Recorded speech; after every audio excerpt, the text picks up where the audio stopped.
Hey, sure. Hi, everyone. Welcome to this inclusive education teams. And we are here. We'll be talking about, we have 4 presentations today. The first presenter is on our way. And then we will do some ice breaking first. We will let everyone to introduce ourselves, where are you from, and a little bit about what you expect from this session. So we would like to start from this side. We would ask people to introduce yourself, where you're from, what do you expect from here, and a little bit, what do you want to tell everyone? Please. Hi everyone, good afternoon. So I'm Hazel. I'm actually from the Philippines and I'm based here in Quezon City. So from those not around here, welcome to Quezon City. So I am affiliated with the Education Development Center under the program USAID Opportunity 2.0. So if you've met some of from our delegation here, we basically work to and for and with the out-of-school youth of the Philippines here. So what I am expecting here in this session, so since we work with the out-of-school youth, we want to elicit some insights and even innovations on how we can provide more alternative options in engaging the youth here in the Philippines and in our respective sites, and also learn from the learnings and insights of other team here or other youth here, especially as they implemented their programs from different ASEAN countries here. So nice to meet everyone. Hello, good afternoon. My name is Marlet Saladino. I'm the same with Hazel, but I'm based in Pasig City. So, Philippines also. And I'm interested for, or my expectation in this room, inclusive education. We're actually, one of our activities is that we conduct youth engagement activities for out-of-school youth. And I'm interested on what are the other activities that we can make to make our activities more inclusive for specifically with persons with disabilities. Yeah. Good afternoon. Also, I hope that everyone has already have their bountiful lunch. My name is Marlon. I'm Kuya Marlon, called by my colleagues. I'm also working with the Education Development Center for the USAID Opportunity 2.0 program. I'm based in Valenzuela City. Now, my expectation is that to deepen my humble knowledge and inclusive education, and if necessary, to acquire knowledge and techniques on how to eventually utilize the inclusive education in our youth volunteering activities. Thank you so much. So much. Give a big hand. Thank you so much. So we have a team of USAID from this side for inclusive education out of school. If you want to contact them for funding, investment, and collaboration, please do. We have Hello, good afternoon. I'm Hias. I'm from Simeo Inotech and from the Philippines. I'm here as serving as your documenter for this session. So basically, my expectation is really just to learn from the experiences of the other countries in Southeast Asia. So yeah. Sure. Thank you, our documenter. We will come here to the next table. Hello. Okay, please introduce. Hello, good afternoon. I am Joymi Celeste from Valenzuela City. My expectation here is I want to learn more about inclusive education and to enhance more some ideas or knowledge about when it comes to education. Working. I am a youth leader from Valenzuela City. Thank you. Thank you. Give a big hand. Okay. Hi, good afternoon, everyone. I'm Ave Mejia. I'm the Adolescent Skills Development Program Coordinator in UNICEF Philippines. I don't know if I'm roaming around actually, so just to learn for myself, like what the youth are up to. I wrote in my post-it note that I want to be re-energized and inspired by young people. And as not so young anymore. I think I need that and to get that energy from you guys. So I'm here for that. Thank you. Sure, thank you. We'd absolutely have the passion and energy. We can sure for this one. Try to introduce yourself, please. Your name, what you're working on, and expectation. Yes, hi everyone. Very happy to be here to meet everyone again. My name is Lei. I'm from Laos, and I am a project founder and also English teacher back in Laos. Also social worker and scholarship consultant, which is that I support so many people in Laos got scholarship to study abroad. Also help so many underprivileged children who are often poor and disabled people to attend this formal school like they're not a kid. Yeah, thank you very much. Thank you so much. Great work. Good afternoon, everyone. I'm Robin, and my dad works here at CMU Initech, which is why I'm invited here. I'm based in Montalban, Rizal, and right now I am an advocate for persons with disabilities as I have a friend who suffers from spina bifida, and I also have friends who are uh, mentally well challenged, and I'd like to, become a voice for them to allow them to be accommodated in our education system so that they can better learn and maximize the resources that we also have. Okay, sure. Thank you. A big hand. Hello. My name is Kate. I'm a sophomore from the University of the Philippines, Manila. My mom works here at Simeo. I want to learn about the struggles of our neighboring countries in terms of inclusivity, gender inclusivity, persons with disability, and and come up with innovative solutions for them. Sure. Okay, thank you very much. Give a big clap, please. A peaceful afternoon to everyone. My name is Kozaima Maranda from the Lanao province. So it's a province in the southern Philippines. It's part of the newly created Bangsamoro Autonomous Region in Muslim Mindanao. So I work with the local organization that focuses on the socially excluded youth. So they are the young people who have neither gone to any learning institution nor have availed of any development intervention in our area. Thank you very much. Okay, thank you. We will move on to Nee, our main facilitator for today. Who would like to take the floor? So sorry, everyone. I had an interview, so this is why I'm so late. Yeah, hello, everyone. I'm Nhi, and I'm a fresh graduate in Vietnam. Actually, I missed my graduation day because I came here, so yeah. Thank you. I was a law student and also a human rights advocate in Vietnam. And today I will share about a project. I am co-founder of that project.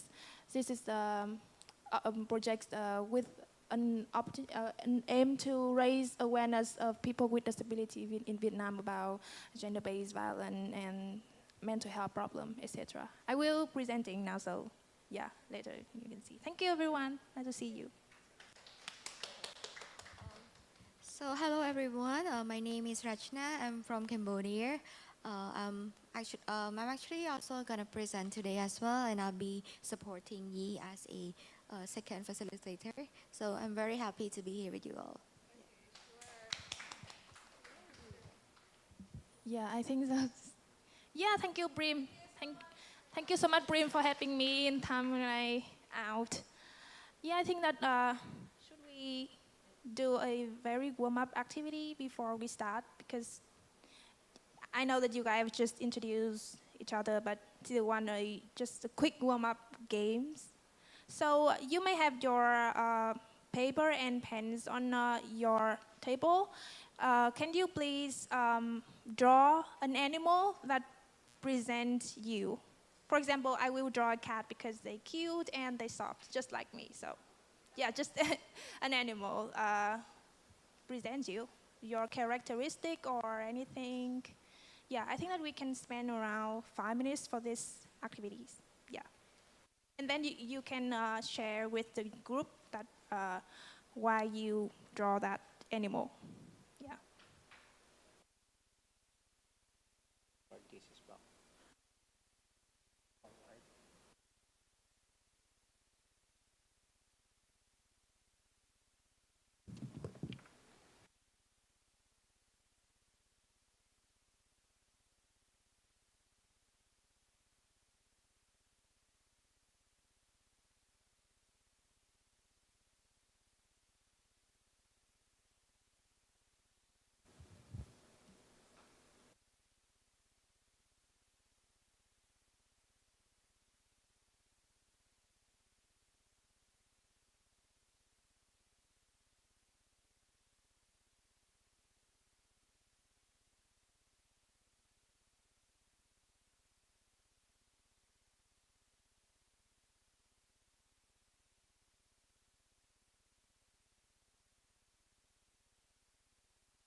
Hi everyone, thumbs up.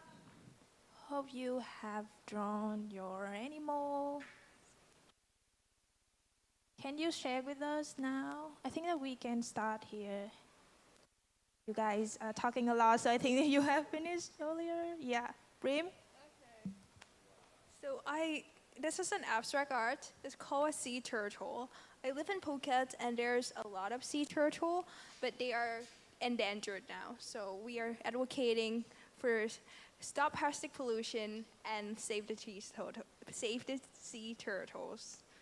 Yeah, and using artificial intelligence and in data collection to analyze the behavior of the sea turtles that we are working on. Yeah. So that's why we're working on. So that's why I adore sea turtle. Okay, thank you. I will pass it on to the next person who draw a very beautiful picture right here. Can you please introduce your artwork?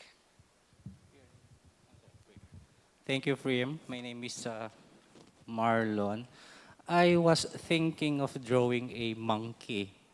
This is supposed to be a monkey, but it looks more of an astronaut.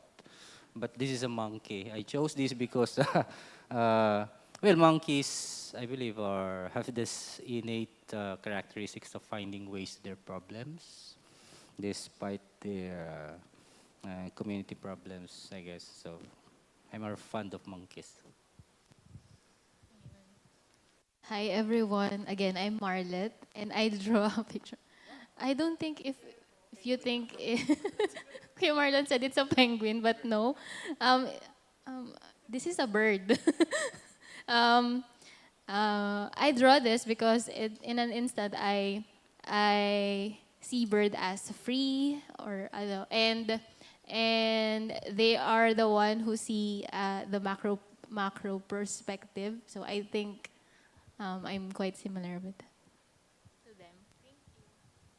So hello everyone. Again, I'm Hazel. So I drew a bear cat. So I'm not sure if people are familiar with a bear cat, but here in the Philippines, I just saw one in Palawan. It's a subspecies. It's somehow a hybrid of a bear and a cat.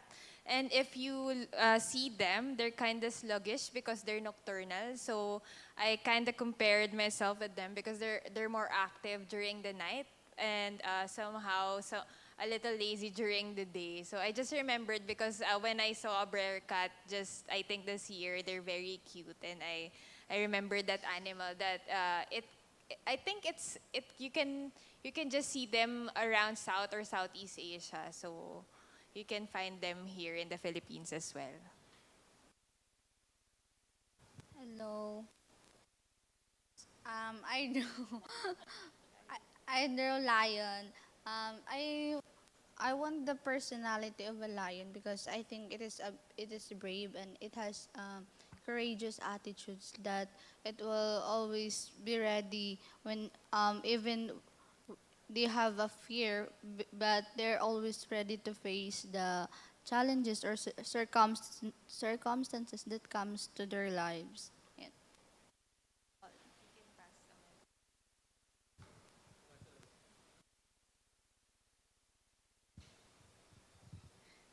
So, again, it's me, Robin, and for my animal, I decided to draw a snake. And I know it's an unusual choice, and it's not because I backstab people or anything like that, but it's because, like a snake, I pretty much shed my skin all the time, if you get what I mean. Like, I'm constantly trying to change or trying to be, like a different version of myself.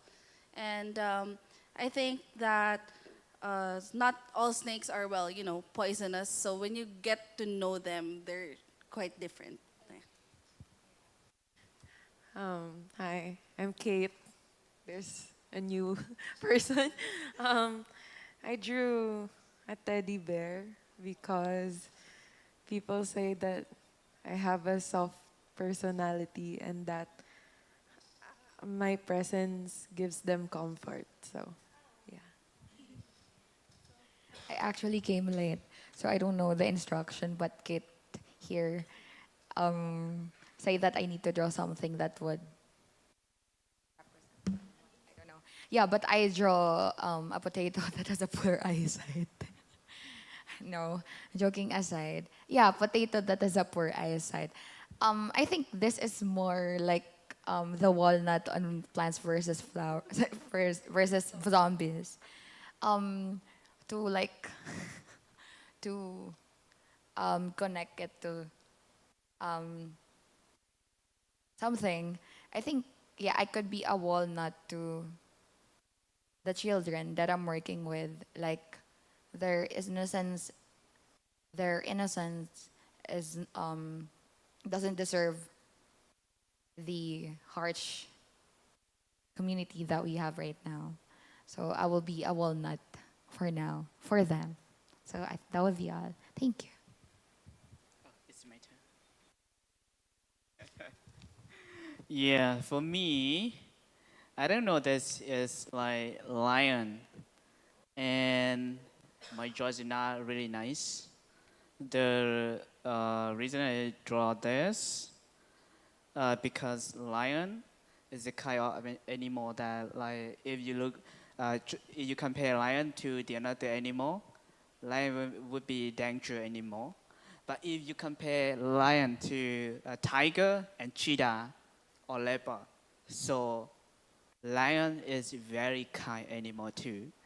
If you compare to those, and so lion is always being very quiet, but quiet doesn't mean afraid or allergic to the another animal, and quiet that lion tried to find the another solution to fit or to solve that problem.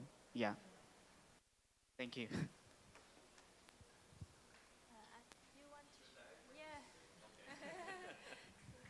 Okay, well, I drew an octopus. I don't know if you can see. I don't know, I have this fascination of octopus a few years ago. I think it's a fascinating animal. It looks weird. I'm not saying I'm weird, but maybe in some ways I am. It looks scary because it has like 8 tentacles, but you can also find it cute and fascinating. So I like the mixture of, of all these things into one creature. So I think that also best embodies me. Like there's good and bad and scary and interesting and fun. So yeah, octopus. You want to introduce yourself? Share something? Okay, maybe. Well, I'm Len Barrientos from the UNESCO National Commission of the Philippines. I wasn't able to draw because I just arrived, but maybe I could just say what animal or insect actually that I can think of. It's actually a dragonfly or damselfly. I just like that it's a very something that moves very lightly.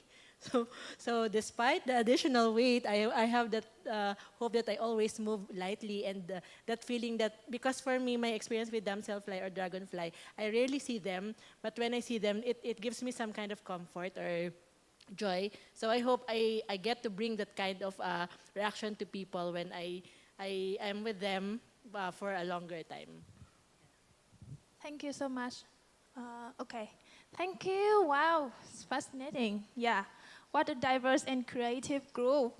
You guys have many like different characteristics, and I'm so glad to be here with you, everyone. What a diverse group here today. So thank you for that. Just a quick warm-up activity. I think we can start now. So before we start, I think that I would like to brief with you about the mechanics that how can we do for the both today. So can I have the hand of all presenters for this room? We have 8 innovation. Yeah, I just want to make sure to recognize on the presenters. 1, 2, 3, 4, 5, 6. No, both days. I mean both day. Yeah. So just 6 innovation. So we are missing 2, right? Can you share which innovation you are bringing? Just the name of your innovation. Yeah, I'm presenting AI Reader. AI Reader. And my project is Charm Projects. And how about you? Bridge the gap. Bridge the gap. Bridge the gap. Okay. And you? Socially excluded youth. Yes, giving a better chance. Our development session. Okay, so I think that we are missing someone. I don't know. Okay, it's okay. Maybe they will come tomorrow, I guess.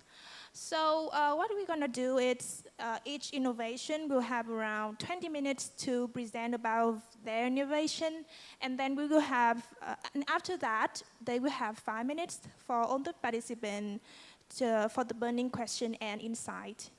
And today, because we have 8 innovation, so today we will divide them into 2 groups. The group ones will be presenting today, which is for innovation. The first one is my chat project. The second one is from you, right? And the third one is from SEY from the Philippines. And the last one is from you, the Bridge Gap, right? Yeah, from Laos. I'll get another chance. I'm giving a better chance, sorry, I forgot. Yeah, so today we will have for innovation, thank that we are all here today. So, yep, and after that, after all the 4 innovation, we after finish our presentation, and on the burning question, we will have maybe more than 1 hour for the group discussion. So for the question of the group discussion, I will share with you later. And now I think that we can begin with the first project, which is mine. Okay, so where's the control? So my project named Chat Projects. This is a non-profit project in Vietnam. We start this scene. We start this scene 2019, and Chat Project. Do you know what the name? This is the name in Vietnamese. Chat means connect. We name it because we want that people can connect with each other, and because our project is a project for people with disability in Vietnam. So we want to make sure that with this name, everyone can connect with each other, from heart to heart, from mind to mind, and like regardless of their gender or disability types. Yeah, try to make sure that we have a very inclusive and safe space to speak up and share and connect with each other. That's why we name it Chat Projects. And Chat Projects was established after we joined a gender-based violence and gender equality program run by the UN Women in Vietnam. And luckily we got the funding from UN Women to run our projects for the first year, 2019 and 2022, yes. So our projects were focusing on raising the awareness of people with disabilities in Vietnam to have them, support them, have a better understanding about some problem related to gender-based violence, harassment, discrimination, and some other mental health problem they were facing. You know that we cannot find any exact statistic about some case of people with disability in Vietnam facing that kind of problem, because there are so many of them. They have experienced all of that, but they haven't spoken out. They haven't told the story and reported to the police or authority. Maybe just some story they just share with us individually, but they didn't want to public or like to report that kind of thing about their story. So that's why we know that it's still existing in our community, and we want them to they should be the one to tell their story, to share their story and report everything of that to the police and authorities, so that they can like everything can be solved. I know that it's not easy for that, but that is what we really want to do, because the problem is still out there and cases are still unsolved and the victims are still suffering. So that's why our projects, we would like to empower them to speak up and tell their story. So a quick brief about our activity. There are some pictures. Actually, we may have many activities, but not many pictures because due to some policy of for people with disabilities, so there's some activities that we didn't capture them because it also related to some policy and their consent to be captured or not. So it's just here, some activity like that. And we have already finished 3 seasons of our projects. The first one was in 2019, 2020, 2020 and 21, 21 to 22.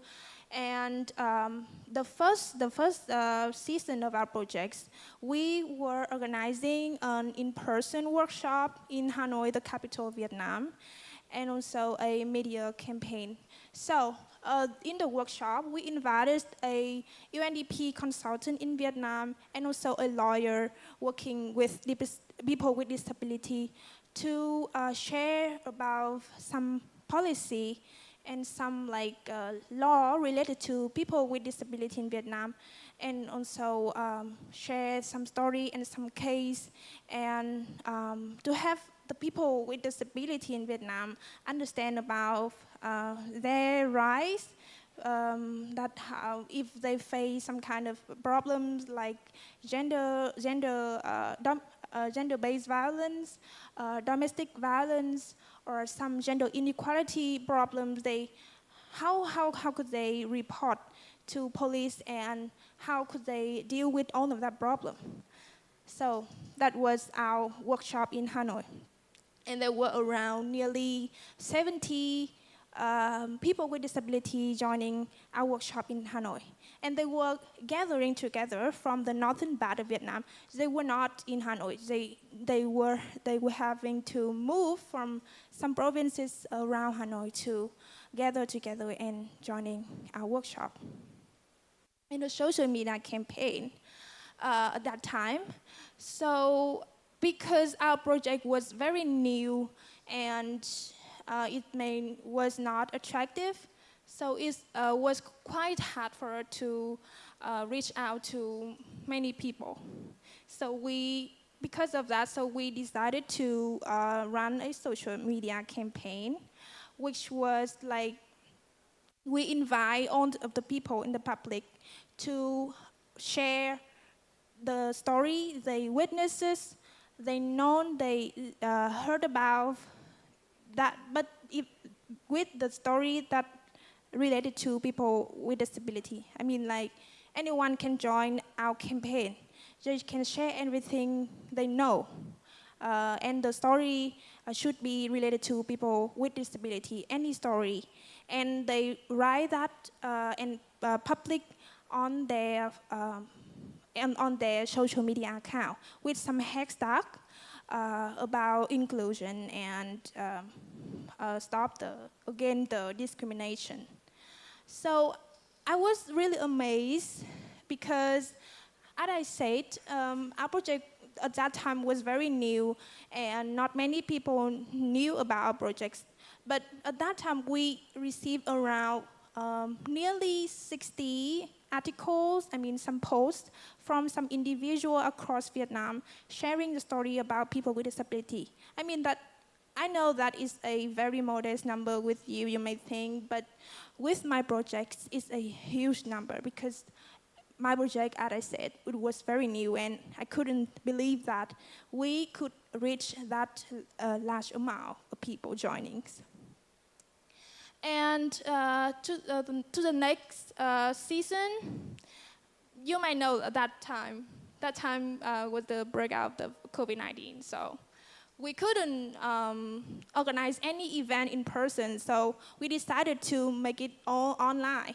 And it was quite difficult because people with disability, many of them, they are not really familiar with, they're not good at using internet and some kind of high technology devices. So at that time, we had to divide our volunteers to many groups to support the people with disability based on the different type. I mean, we were really like, we were struggling a lot because everything was online and they have different types of disability, and we are all the newbies of working with them, and it's really hard to um, work with people with different types of disability. That what should we do? How to make sure that they will join our event, our training program smoothly, and they can speak up and they can gain new knowledge without some barriers.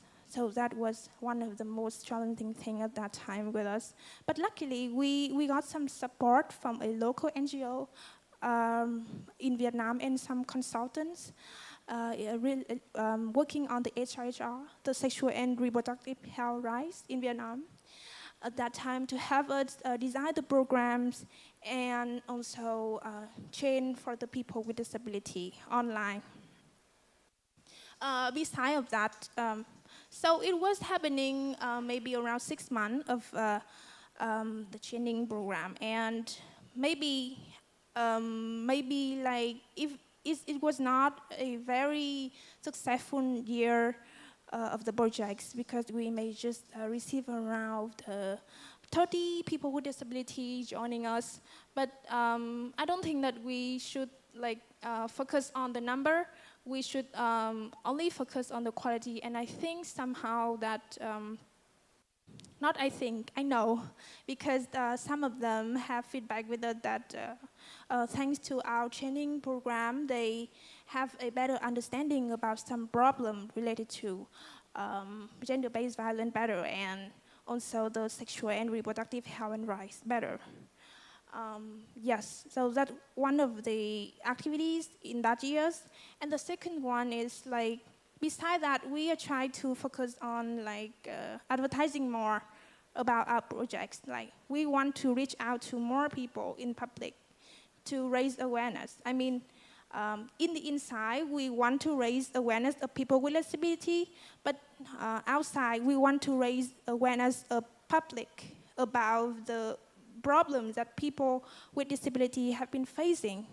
Like, so we did collaborate with some organization and also some nonprofit projects in Vietnam to run some social media campaign and some event. Like we joined some kind of fair, and we have the booth there to like advertise about our projects. And we also look for some donors for our next station of project as well at that activities. And yeah, I think that thanks to that project, I mean, thanks to that cooperation with other projects and organizations, so our projects were getting better. Like first time we have only maybe just 200 people like our fan page, but then just go up to maybe nearly 1,000 and 2,000 later, thanks to some event like that. And the third seasons of our projects, we were organized a one-on-one series of psychological counseling. It was like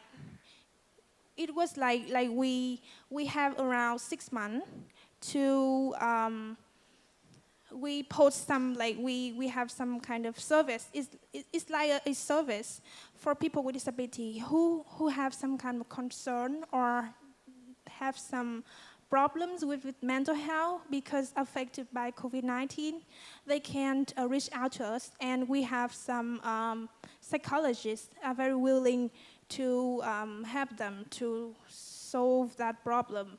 So how to say, it's like our projects we were connecting the people who have problem with their mental health with some psychologists, so they can have some kind of a one-on-one counseling session with each other for around 6 months to for the people with disability to share their problems, their story with the psychologist, and they can give them some advice to improve the situation, or at least to calm them down if they, or support them if they have any like serious problem.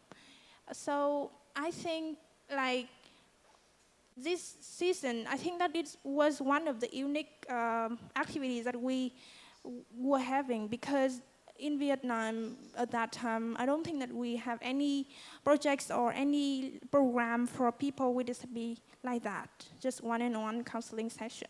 So many of them joining our program. I mean, the counseling session that time, they said to us that that they are very like, they feel very lucky, and they really thanks to us because that was a safe space for them to share their problems, and they haven't like experienced that before. They haven't had a chance to do that before, and they said that we should try to promote that kind of activities like that later, because it's very important, and in Vietnam we are still lack of that for people with disability.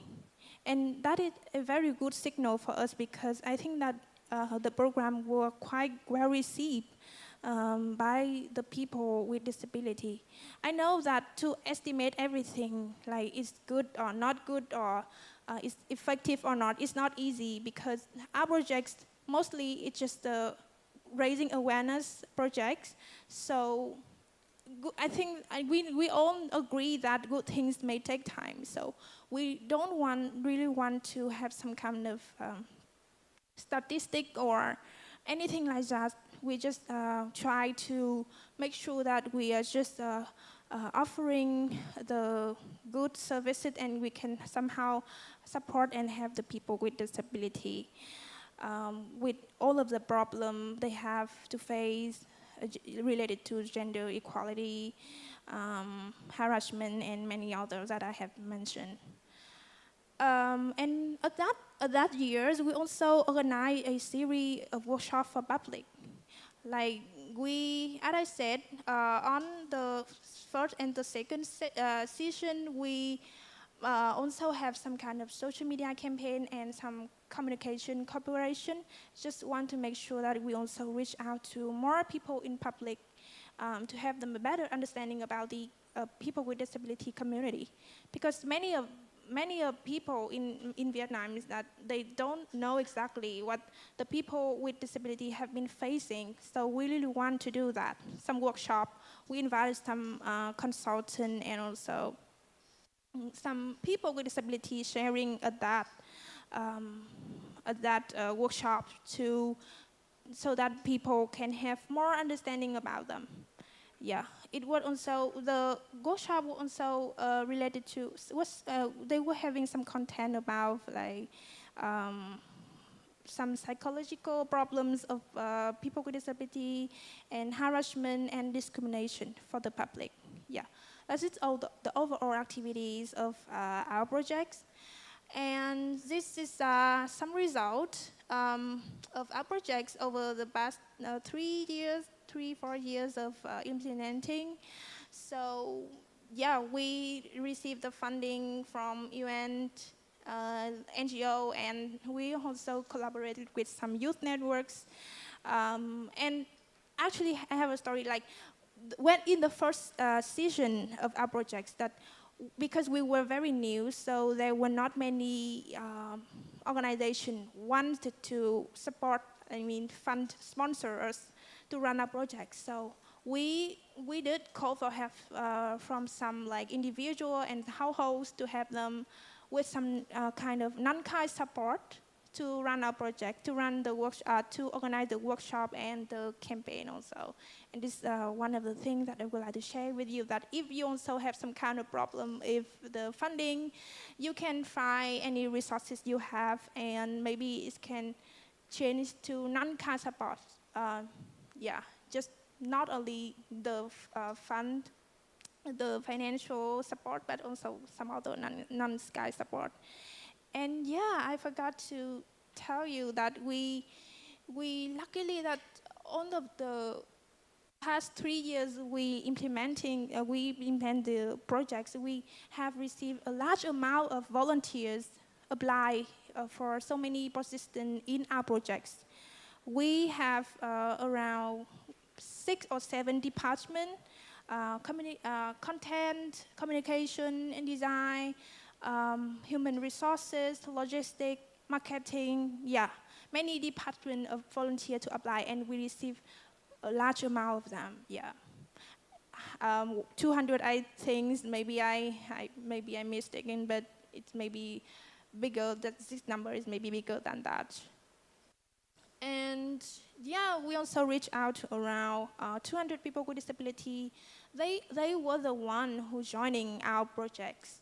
I mean, all of the activities of the projects, the workshop, the training program, the counseling session over the past 3 years. And so that's why I put there that they are the direct beneficiaries of our projects.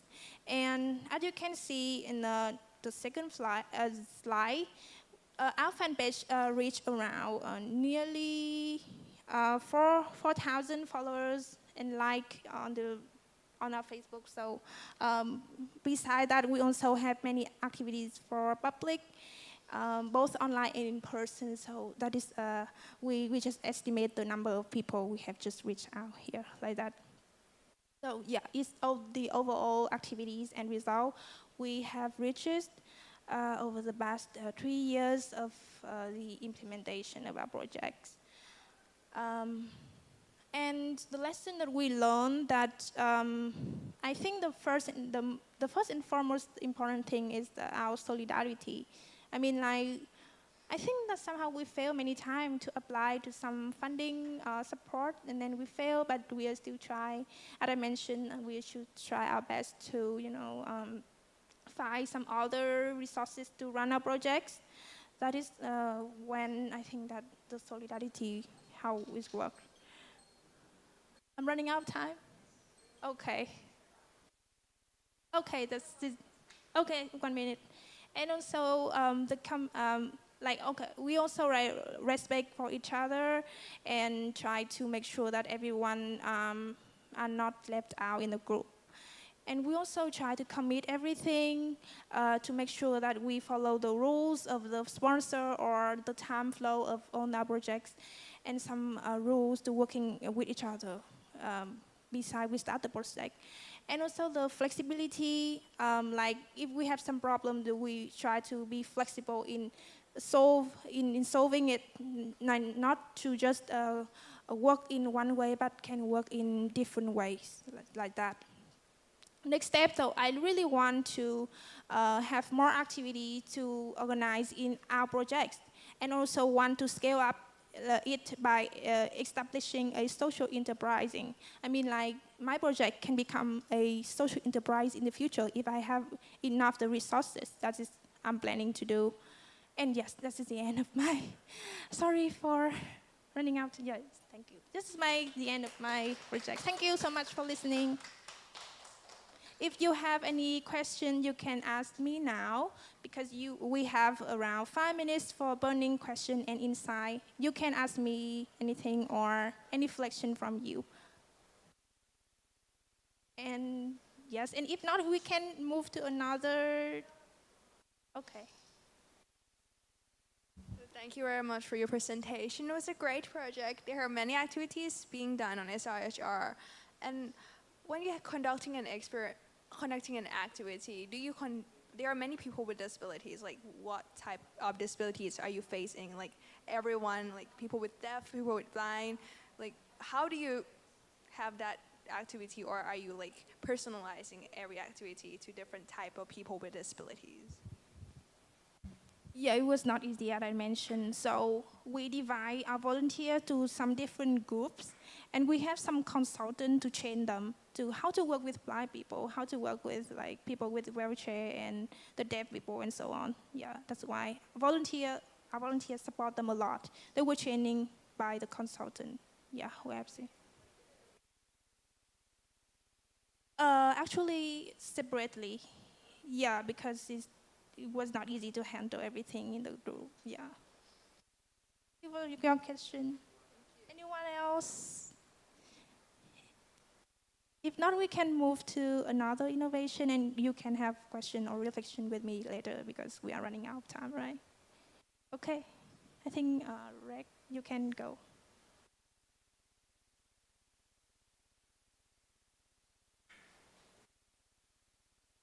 We will put the audio first on the computer. So there's no audio. Okay. That's okay then? Oh, audio is okay. I can just put the subtitle. So thank you so much, Yi, for your presentation. So just a reminder for all the innovators who are going to present later. Uh, we do have a timekeeper, so we're going to remind you like when 10 minutes has passed, and then 5 minutes, and then 2 minutes, and 1 minute for you to wrap up. So I'm telling myself as well.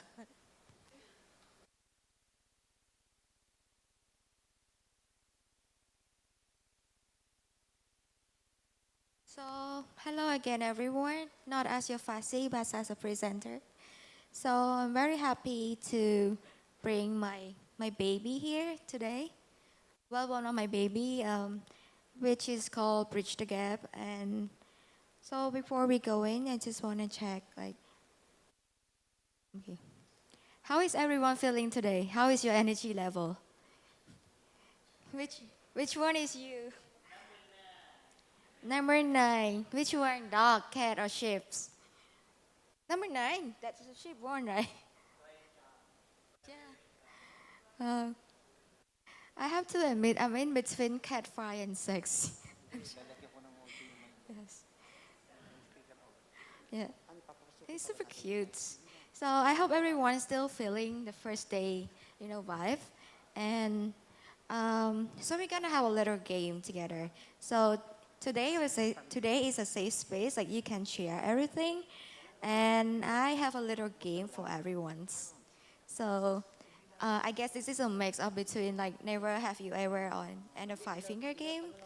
So I'm going to call out the questions, and we're gonna have 5 questions, and if you have experienced any of the question above, you can put your hands down. So there will be no punishment. Well, there will be no rewards either, and this is a space with no judgment. So let's be honest with each other. Okay. So the first question is, have you ever judged someone's outfit instead of their achievements because of their gender?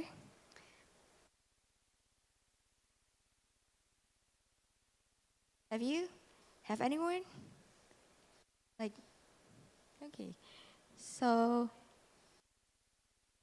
have you ever thought that men would make a better leadership figure or executive than women? No? No. Have you ever judged someone by their body type, like specifically to one genders? And have you ever asked a person when they will get married or have children? Really? No? Yes? To both genders or specifically to one genders?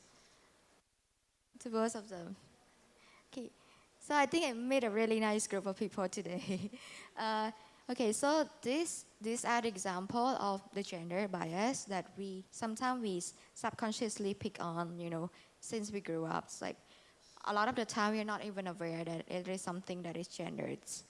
So going to my project, which is called Bridge the Gap. So to be honest, this is more like an umbrella project that is based in Cambodia, Malaysia, Philippines, and Laos. And we met each other through a program called the White Silly Summit, which we won the funding.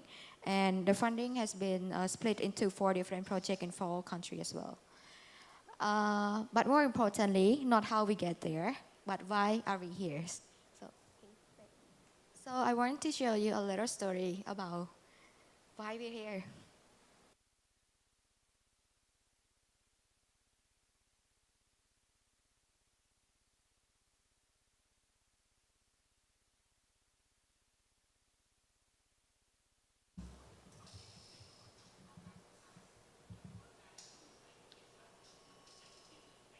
make it the big screen?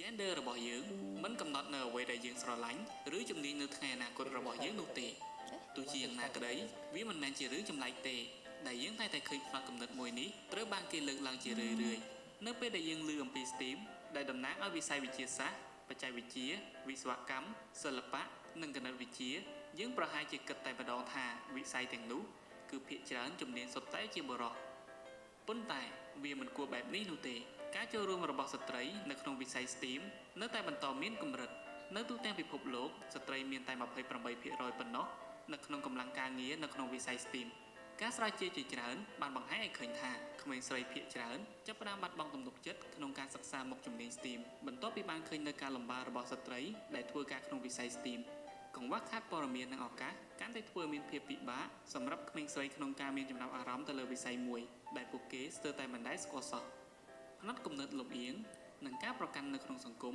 ក៏ដាក់សម្ពាធបន្ថែមដល់ក្មេងស្រីនិងនារីដែលចង់បន្តជំនាញនៅក្នុងវិស័យ STEAM ផងដែរប៉ុន្តែដំណឹងល្អមួយគឺយើងអាចចូលរួមទាំងអស់គ្នាបានក្នុងការបំបិទគម្លាត gender មួយនេះគម្រោងសង្គម Bridge the Gap Cambodia មានគោលបំណងចូលរួមក្នុងការលើកទឹកចិត្តលើកកម្ពស់និងគាំទ្រឲ្យក្មេងស្រីកម្ពុជាមានទំនុកចិត្តក្នុងការចាប់រកជំនាញនៅក្នុងវិស័យ STEAM តាមរយៈសកម្មភាពចម្រុះផ្សេងៗក្នុងពេលបច្ចុប្បន្ននេះវិស័យ STEAM សំខាន់ជាងពេលណាទាំងអស់ប៉ុន្តែវាអាចផ្ដល់នូវការអភិវឌ្ឍប្រកបដោយវិជ្ជមានបានលុះត្រាតែមានធនធានចម្រុះវិស័យ STEAM ប្រកបដោយធនធានចម្រុះអាចនាំមកនូវឱកាសល្អជាងមុនរួមទាំងការប្រកួតប្រជែងនិងការបង្កើតថ្មីផងដែរចូលរួមជាមួយយើងក្នុងការលើកកម្ពស់នារីក្នុងវិស័យ STEAM ដោយចាប់ផ្ដើមពីក្មេងស្រីម្ដងមួយរូប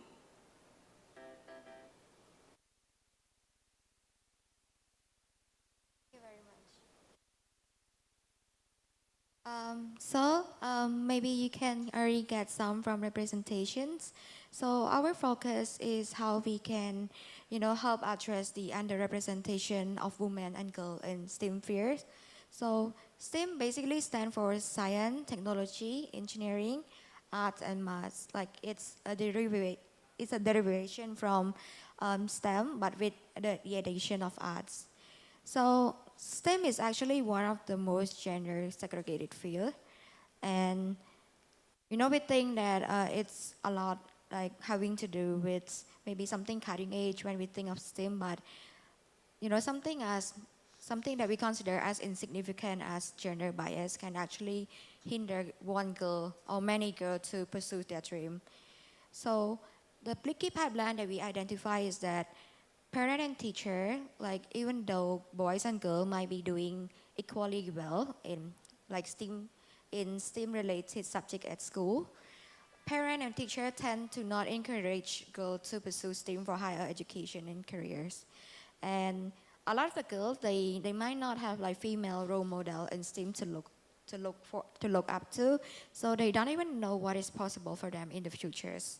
And so as a matter of fact, the girl decided not to pursue STEM subject or field for their professional careers.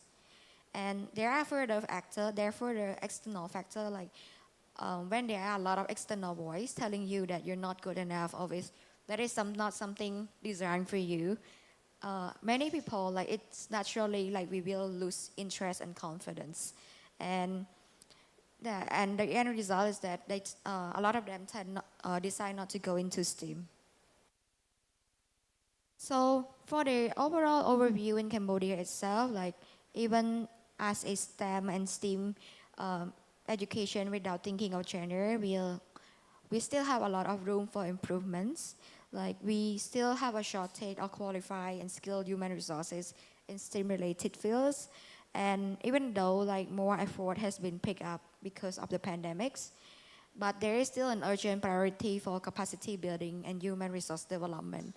In fact, it is so urgent that like 3 years ago, there was a new ministry created in order to work on innovation, industry, science, and science. So, but despite the growing interest a lot of the people, a lot of the students, are still reluctant to pursue STEAM in higher education, because first of all, the technical fields are very challenging, and the future, the the career prospects are still like very uncertain compared to the traditional careers. And talking about the gender equality itself, like Cambodia might be doing the worst in Southeast Asia, like compared to the neighboring country. For example, Thailand has about 51% women in STEAM, and Malaysia has about 48, but Cambodia only have 14% female students majoring in higher educations. So when we wanted to address that, we were thinking on how we can help plug the leaky pipeline. And we identify a few gaps that we could have filled in. Like for example, we can increase the level of interest and confidence in STEAM educations. And we can also help identify by doing like resource mapping so that they can charter their way to the STEAM stream as well. And we think that by highlighting the local female STEAM heroes, female STEAM role model in Cambodia or in respective country, it would help them to have some possibility to consider as well. And and the window that we thought it would be the best to address is before they get to university. So our project focused more on the honors, like secondary school student and high school student, like like frankly speaking, before they get to universities.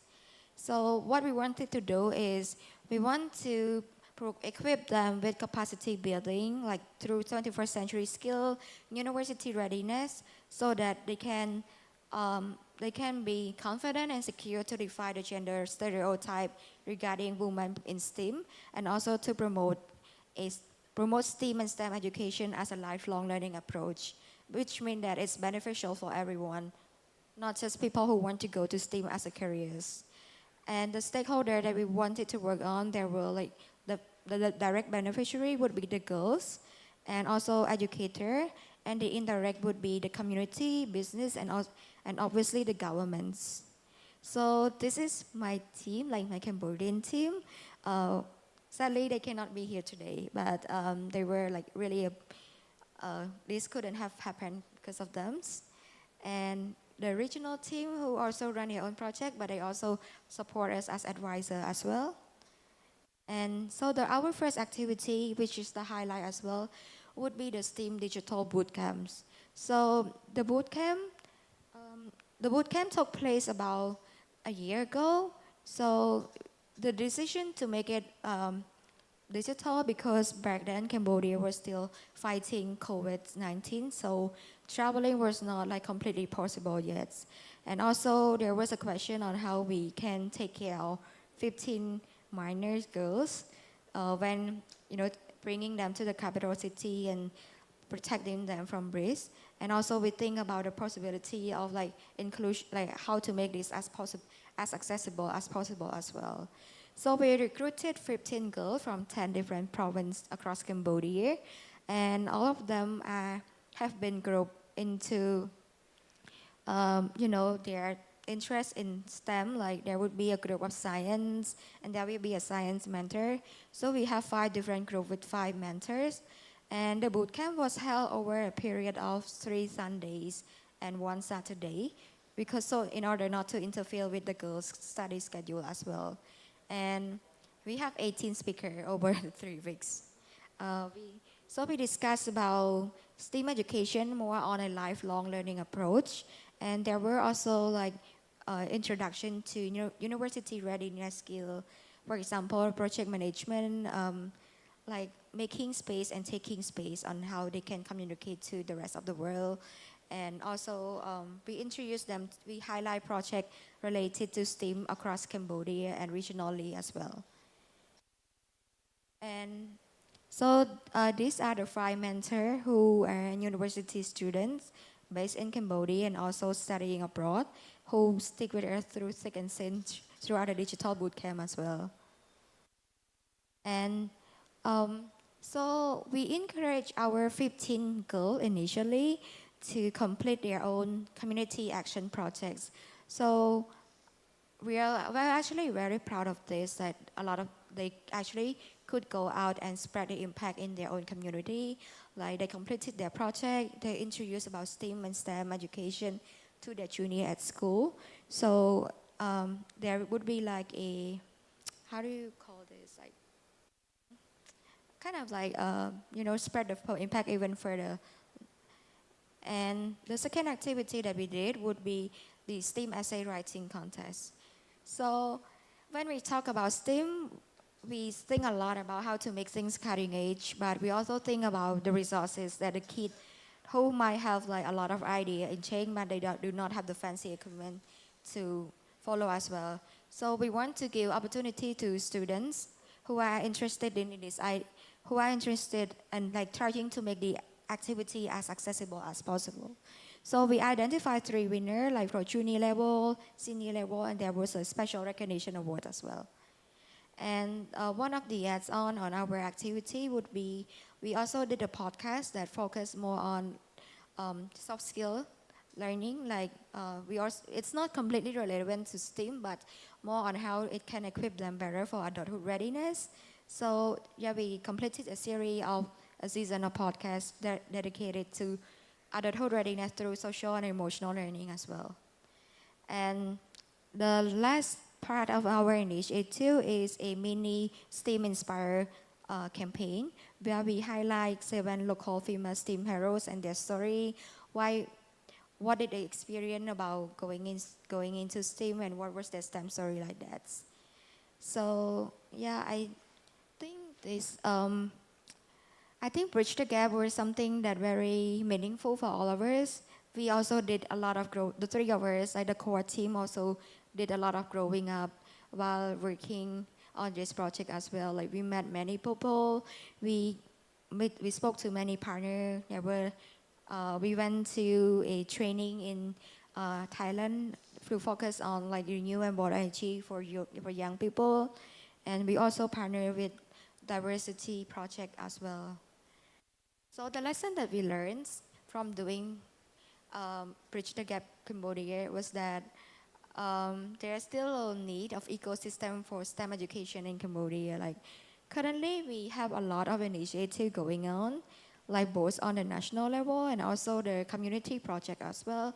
But it seems that there is difficulty in having those projects collaborating with one another, because like there would be like stuff happening at the national or the policy making level, and then the community level, like they will not be able to be aware of all that.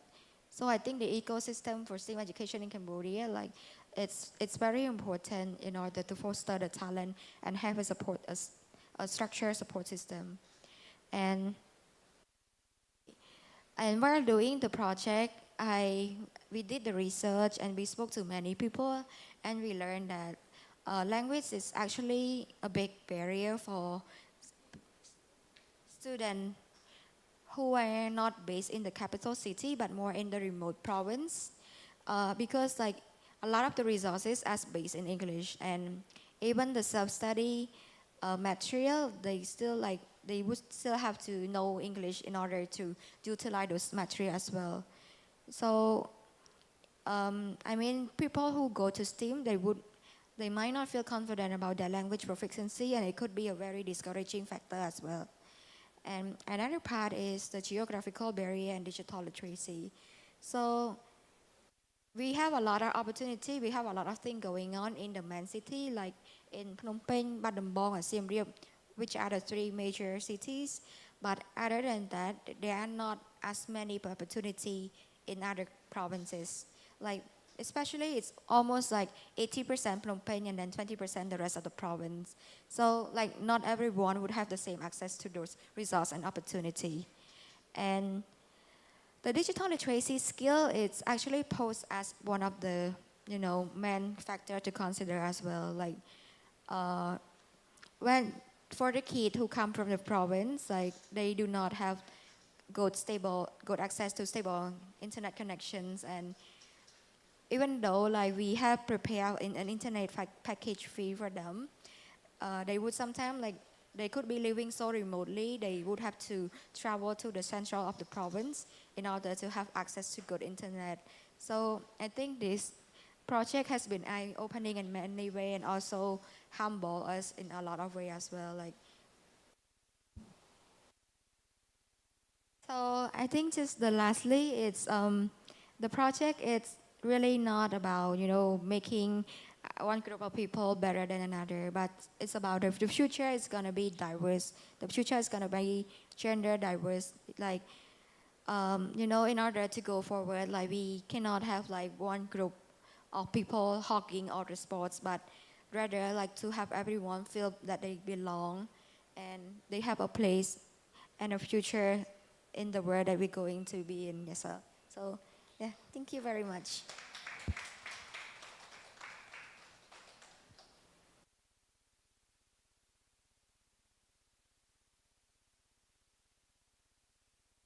So we have about 5 minute question if you have any for me.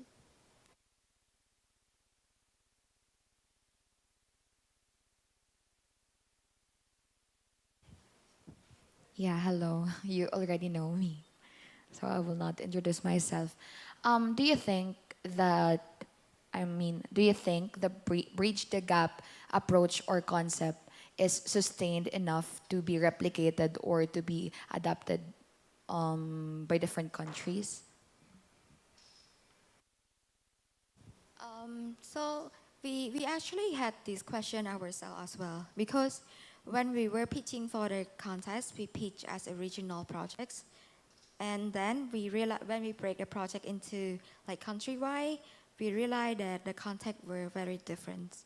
So I would say that if the concept itself, it's replicable, but it has to be evidence based and it has to be tailored to the country context as well, because every country have different culture and context. That's true. Yes.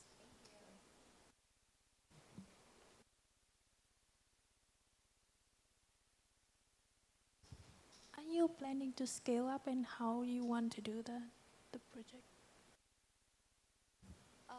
So we definitely think of that, but we also want to be strategic about it as well. So one of the first steps that we are currently exploring is we want to introduce like specific branch of STEAM education to like Cambodian students. For example, like after attending the Youth Energy Academy in Thailand last year, we've been toying with the idea of introducing like the green energy edition to universities to high school students because it's a very new subject. And at the same time, we have also been doing like research ourselves, like and also like trying to gather evidence-based data, like because we think that even though as a social project, we want the effort to be aligned with the bigger picture as well. Like there are policy about STEM education like in the next 5 year, and we want to see like which direction or which like gap that we could align ourselves to filling in as well. And another part is currently we're focusing on young people like the student themselves. But honestly, there is like more space to explore in the community as well.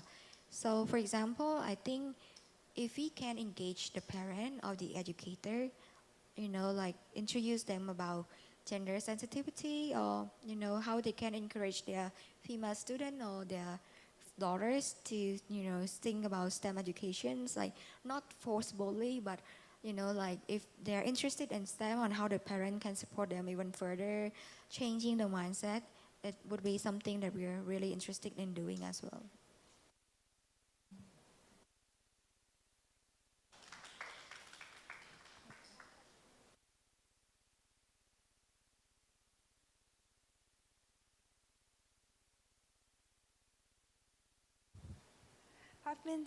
It was a great project on encouraging women and girls to be in technology. And I've seen that you have been doing different types of activities, right? There will be encouraging community, there's some action taking place, there's some boot camps, there's some essay competition, and there's some podcast.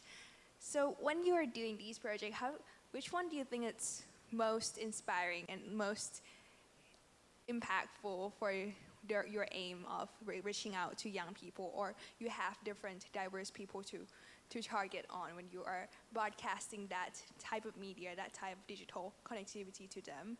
And I went on International Women Day. There's an NGO called She Loves Tech, which is like promoting young leaders and women leaders and girl leaders to be on technology, and that would be a really cool thing to do so. Yes.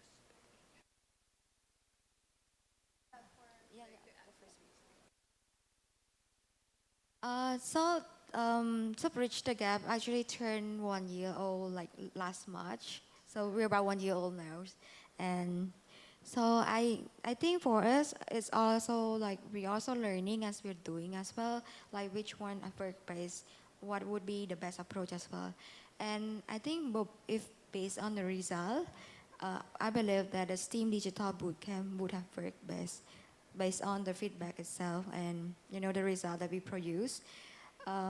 It's like we got feedback that the content like was very different from other like technology or like a STEM program because we focus more on like inspiring and motivation and to equip them with soft skills to deal with the pressure of being a woman in STEM instead.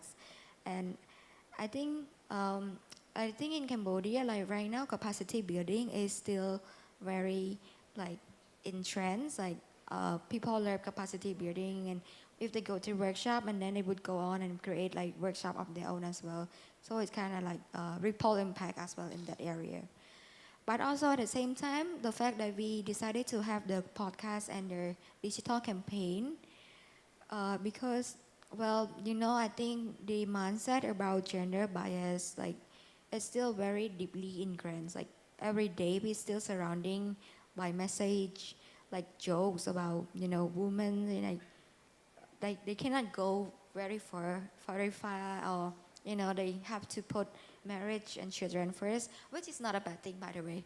Not, but I think we thought that that pillar was important because we wanted to be a part of like creating message that encourage women and girls to be whoever they want to be, to pursue their dream of their own free will like that.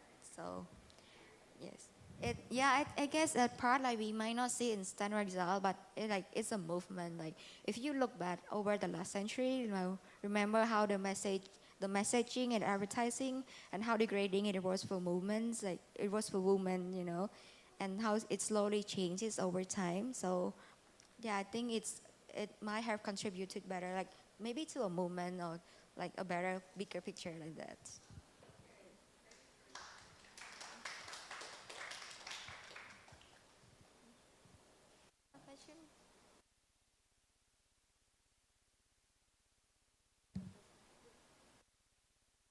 So if there's no more question, let us take a short break, like about 10 minutes. So yeah, you can relax and have some fun.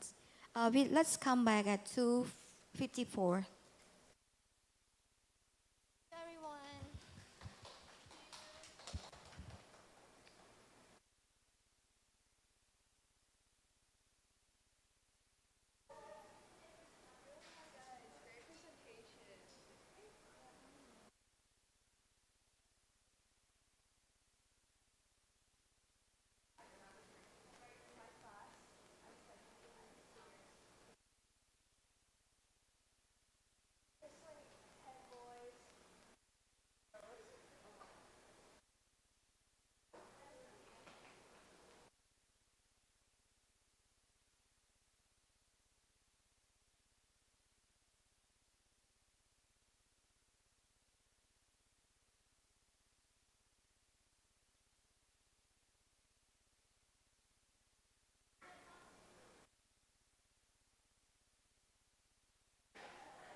get the presentation from him? I got his presentation.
floor to Miss Kuzi from the Philippines for presenting the CEY projects. Yeah.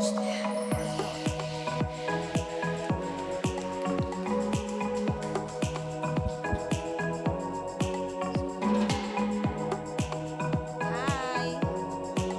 Hello. Energy level check, please. So where are we? How are we feeling? This is high energy and low energy as I think, well, 3 p.m. is time for siesta in the Filipino culture. But I hope everyone still has the energy to listen. So how's your energy? Energy level check. Hi? All right. Thank you very much. So again, my name is Kuzi from Duma, a local organization. So our project, we're very honored and humbled to have been given the opportunity to share with you our baby in our organization that we've been working with in the last 5 years. So this is the socially excluded youth as active citizens for social cohesion, understanding, and tolerance. So who are we? So our organization is based in Marawi City, Lanao del Sur, a local nonprofit and non-government youth-based and youth-led organization that envisions to build resilience among the socially excluded youth and families. It forwards inclusive community development and engaging the socially excluded youth in the underserved communities. So just a brief background of why we have this, because I believe that most of the ASEAN countries is no exemption to living in conflict situations. And so therefore, because of that reality in our midst, we are engaging a specific subsector within the youth sector that we feel and we see that need to be engaged in as far as the youth empowerment and youth leaderships are concerned. So let me share with you our project site for this presentation, the Marawi setting. So basically this project, Socially Excluded Youth as AC for Social Cohesion, has been implemented already in a lot of municipalities and communities in Lanao del Sur. But for the purpose of this presentation, we're bringing you to the context of Marawi City. So Marawi City has majority Maranao population with the Christian settlers in the center part and the IP settlers living in the Mindanao State University main campus, Marawi City. So, however, since then, there has been no direct engagement among the young people present in the city of Marawi. So Marawi is officially the Islamic city of the Philippines, a fourth-class component city and capital of the province of Lanao del Sur. So according to the 2020 census, we had a population of 207,010 people. It's located in the shores of Lake Lanao and known to be the summer capital of the South, sharing the same name with Malaybalay City in Bukidnon.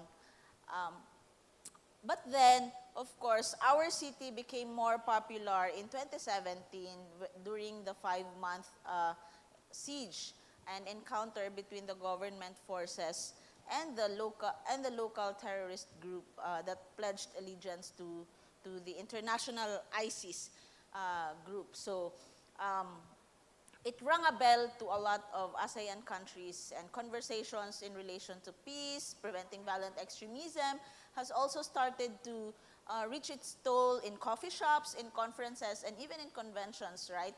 So our organization, because of these realities, our organization actually identified communities in Marawi City that weren't included in a lot of interventions because of security risks. So these are the barangays of Lumidong that have Christian population. We have Gimba Kabasaran, Malimono. These are located at the boundary areas of Marawi City. Um, like they are rural areas within an urban city, I would say. And of course, the IP community in the Mindanao State University, which weren't really engaged through the years as actors in community building and community development programs. So usually they're the young people whose parents were workers, are workers inside the campus, in the establishments, but they came from other provinces surrounding the province of Lanao del Sur. So these are the areas within the city of Marawi that we selected. And then, this is also an affirmation to the UN resolution in 2015 that called for relevant actors to consider instituting mechanisms to promote a culture of peace, tolerance, intercultural, and interreligious dialogue that involve the youth and discourage their participation in acts of violence, terrorism, and all forms of discrimination. Also, we think that it's a part of the actualization of the Human Fraternity document being signed by two of the world's prominent religious leaders in 2019 and was even celebrated by the UN Secretary General Antonio Guterres. So what did we do? First is we identified our target participants and youth partners through mapping and context analysis. So we don't pre-target or the participants. The list or the participants were identified through survey and interview to see to it that we do not engage the same young people that other organizations or institutions have already engaged in their previous programs. And also, our minimum requirement is that they shouldn't have, they should be the young people who have never been to any learning institution to complement existing efforts of engaging them. So they belong to the community of age 15 to 35 years old and are categorized based on their field of interest. And then we do the capacity enhancement training. We call it capacity enhancement training because we believe that even if they are excluded, they are not in their blank slate. Our assumption is they are in their community, but it doesn't mean that they do not know anything. They have a lot to offer. We just have to maximize on that inherent knowledge and facilitate how they'd be able to share out what their skills and talents are. So this is a 3-day activity and training on active citizenry and personal leadership with the socially excluded youth. So we partner with the duly mandated youth office in the city, the local youth development office, and the Sangguniang Kabataan Federation. And after the training, we do have their re-entry program to their community. So we call it actually the Maranao Festival. It's on sports and arts program, but it's focused on reliving the rich culture and tradition of our society.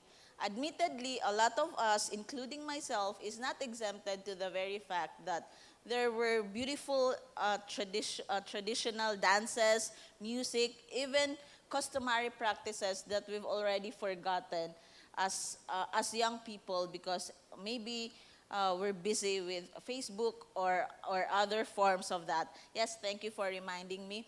And so, because we're guilty to this, we also think that this may be appreciated by our young people. So we shared with them the possibility if they agree with this, and they said they're very excited to do the re-entry program that focuses on reliving the rich tradition and culture of the Maranao people. So, what did we have as immediate results? There's a strengthened participation among the tri people of Marawi City. I still can vividly remember one of the realization of one of our Maranao participants that it's their first time to encounter a Christian young person in the Islamic city of Marawi in the training because they didn't think that there is a considerable number of Christian population living in the city. And also there's a realization that um, they need to appreciate or they need to respect young girls whether or not they're wearing hijab because there was an instance that they got surprised with the non-Muslim participants who entered the room without wearing the hijab, of course, because it's not their way of life. And so they got surprised that maybe these girls are non-conformist, only to find out that they're not non-conformist, they're just not Muslims, just like the way they were. So this is a way of re-educating young people within a community that to assume that you live in a homogeneous society is not always the case. That there's always the presence of diverse culture and diverse belief that must be respected. Also, the trained young people became the leaders of peace action programs in their communities, such as the rollout of localized peace building sessions. They contextualize it based on the realities of their respective communities. And they have become the active participants in various organized and even became leaders in various festivals that are being organized in the communities. So these are some of the photos of our activities. All right, so there are sports festival, and there is art, showing the Mranao Okir and arts as visibility in areas where we were present. And of course, there's the traditional dancing of the Mranao. So these are some of our activities. So yeah. So what are our key takeaways? Our key takeaways include, number one, sustaining local efforts of coming together, convergence, because we believe that minute as it may seem, but if not addressed, will actually contribute to a bigger challenge that all of us will get affected in the very near future. So we start small because one step at a time will breed bigger positive impacts. Second, inclusive education that adapts to the dynamic situations is a must. What do we mean by inclusive education? Inclusive education for us expands to the very definition of allowing young people who are content with their life in their rural communities to learn the basics of functional literacy that are essential as they continue with their economic activities such as planting of the staple sakurab or sibujing at that because they think that formal institution is not for them, but at the very least you allow them to learn skills that are necessary with the current activities that they have. Lastly, contextualized modules on promoting youth leadership and youth participation must be done faithfully. We put that qualifier because in most cases, sometimes a lot of us may always or have the tendency to assume expertise on the contexts of young people. More so that there's a part of us in some cases that tend to represent a homogeneous youth sector present in our society, which is not the case, to be honest, right? Because even in the community of young people, there's a variety of expertise, contexts, interests that must be considered, and that modules or capacity buildings must not be templated or on one sector only, but it has to respond to the needs of each sector within the youth sector that we are to engage. So this is what we've learned throughout our journey with the young people. And so, thank you very much for listening. I hope we've shared something that you have reflected on in as far as our works are concerned. So, if there are questions, we welcome the question from you guys. Sukran.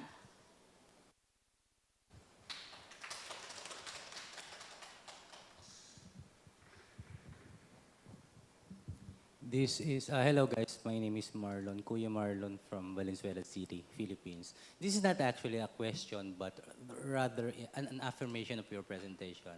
Specifically for the part of inclusive education as a man, as a matter of rights. Now that's the one point. The second point is you can still achieve inclusive education while giving economic empowerment to your clients. Natuwa ako honestly. I'm very happy with that concept and I am actually thinking, my mind is actually thinking of running volunteering activities with that context. Maraming salamat. Ang galing, be. Thank you. Yes po. Just a clarification po kasi we actually attempted to capitalize on the existence of ALS or TESDA, right? However, when we ask the young people if they'd love to go to, they say that it would consume their time pa. So better yet, if we can, shortcut the way of, imparting knowledge to them in as far as how they can upgrade the planting of their agricultural products because I think this is influenced by the lived reality that throughout time they haven't had,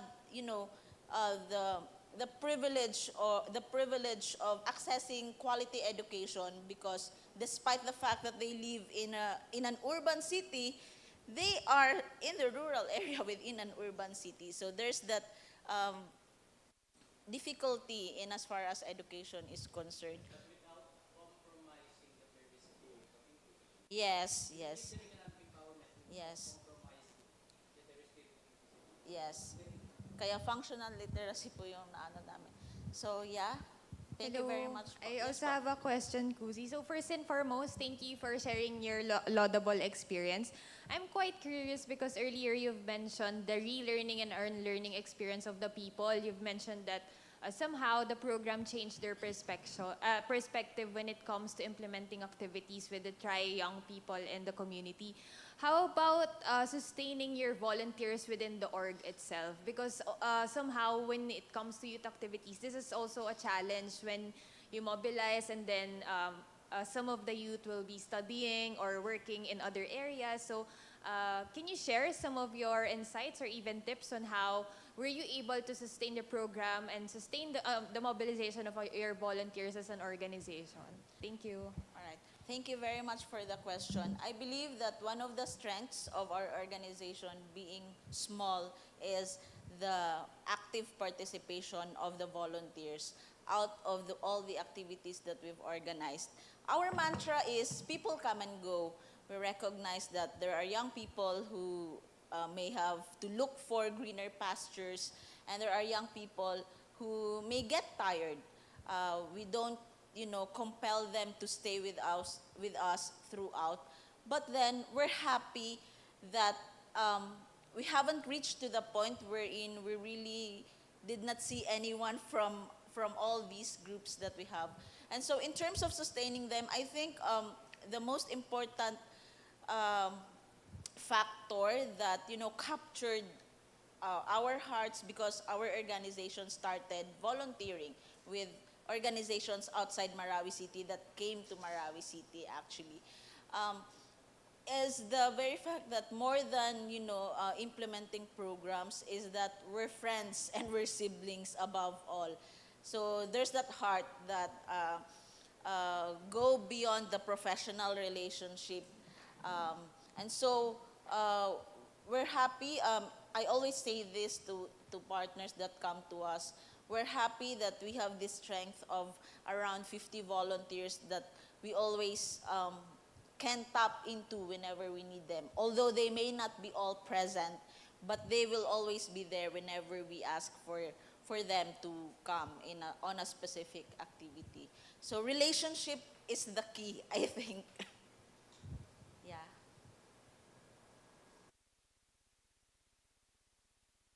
Any more? Yes? I just want to learn more about, I think in your last slide you mentioned about, spreading the project activity like more like faithfully. I'm actually really interested to learn a bit more on that part as well. Actually, the term faithfully there is actually a qualifier because, this is what I observed. I myself sometimes tend to represent the youth sector in a homogeneous manner. And I think we can reflect of this. We have that tendency to, think that we know a lot about young people, and so we bring that with us. So what we're saying is we need to be conscious of the diversity within the youth sector in order for us to really address the kind of issue that we want to address. We may not totally address it, but at least we are contributing to positively addressing it and not creating another layer of concern within the youth sector.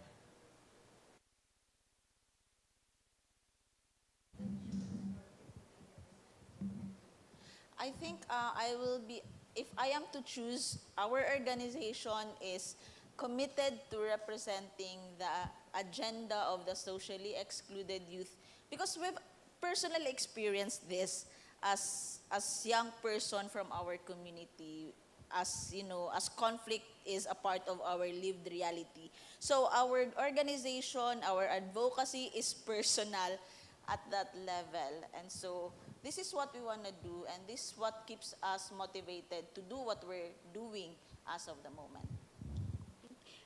Thank you very much, Thank Kushe. you. Thank you for a wonderful presentation. So we have one final presenters, the last but not least. So let's welcome our last presenter for today before we jump right into the discussions. Thank you.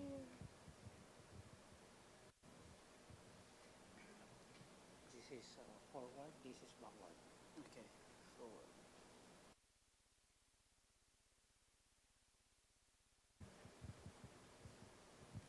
Hi everyone, welcome again.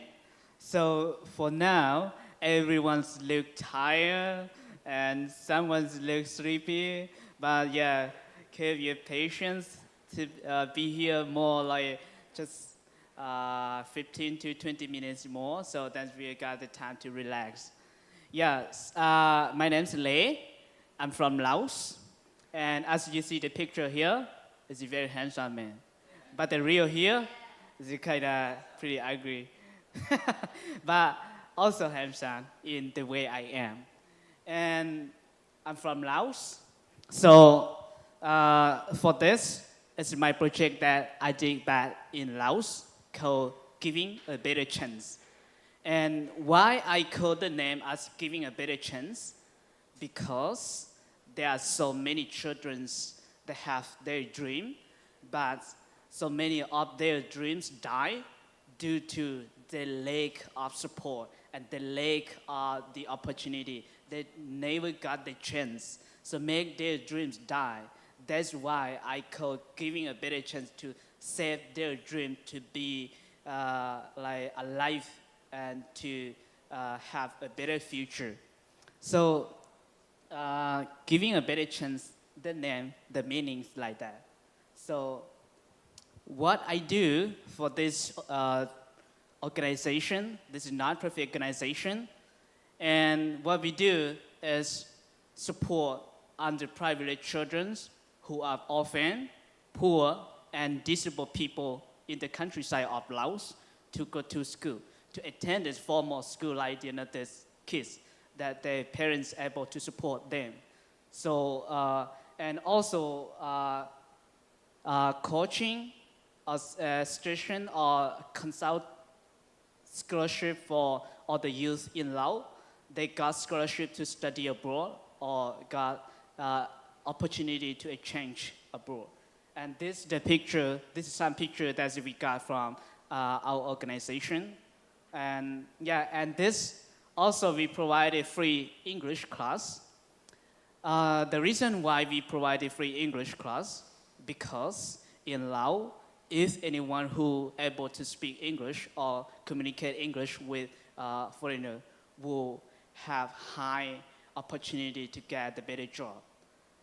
For me, I work in this organization. I'm the founder and also English teacher in this organization. My job back in Laos, social worker, and I work for free to help them, and independent translator, like freelance. Whenever I want to work, so I work. If I don't want to work, I just relax or stay home. And yeah, and this student, the bigger one here, 3 of them here, and over there is me. 3 of them here, they got scholarship to exchange in US already. And for the another one, it's one that's come with me here, but she's in the environmental class. She's now present in that class, that room. And also, I'm the coach for her too. That's why she be here with me. And every year, we have up to 60 students come to attend this, our English class. So for all the students that will have 2 classes, like the bigger class and the smaller class. Yeah, as the picture you see here, yeah, I will be sure. So, and this, why I do, the reason why I started this program, because I grew up in the very poor family in the countryside. If you know in Laos, the border with Thailand, I just talked with Prim, that's I live very close to Thailand. That's why I can speak Thai too. And so that is the village that I lived when I was a kid. And this is the house that we lived, my house during I studied in grade 11. So when I went to university, this is the work that I worked during that I went to university, and in the weekend, so I went to work as a worker to carry rice at the rice field for people, and they gave me a little bit money to support my education. So I also went to competition with so many organizations that in Laos and abroad, and I received multiple awards. That's why I start this program, and I help for the children. And when I was a kid, I really want someone to teach me English or even the other subject that at school, because both of my parents, they have no education. My parents, they are Hmong. They didn't know how to speak Lao. That's why we live in Laos. I'm from the minority group in Laos. And so they don't even know how to read, to write, to speak Lao. But I was born, and I go to school, and I able to speak Lao language and multiple language. So I want to help those kids, because I know that some of them, they will have the feeling as me when I was a kid. I really need help, but I never got that opportunity. So I provide them this opportunity, and I do this project to help them. And yeah, as the picture there is my program team. My program team is my classmate during that we study in the university. When we in the last year of university, I plan to create this organization, and I asked them together, like, I have this good idea, so can you support me, can you be a part of my program? So we do help underprivileged children in the countryside. And the reason why we focus on the countryside, because in the countryside of Laos, as everyone knows, Laos is the poorest country in Asian member country. So we also have like very lack of opportunity to get the better education. And in the countryside, they just give some teachers that like have lack quality of education, or like they provide the teacher to teach children in the countryside. Some teachers are very good, but they just work for free. So they never got salary. So they quit their job. They go back to work in the another field, like to be businessman or work as different job. So they left school. So for the teacher that they give the salary for to work as a teacher at school, the quality is pretty, I would say that's not really good. Because right now, in Laos, they have like so many dams, but so many villages that have no electricity. And so many villages that have school, the school lack of quality. And so when the children study, they finish high school, they didn't even know how to speak English. And so this not just I said, but that is what I went to visit each village. And that I come back to look the way to help them. I provided scholarship to help them, like offering school materials and talk to the teacher and giving suggestion for all the teacher, like what should you do for these students have more quality in education. Yeah, so that's why I do.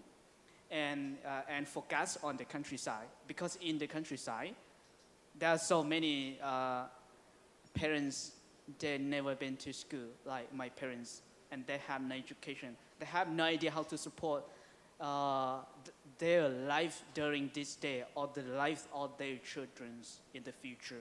Yeah.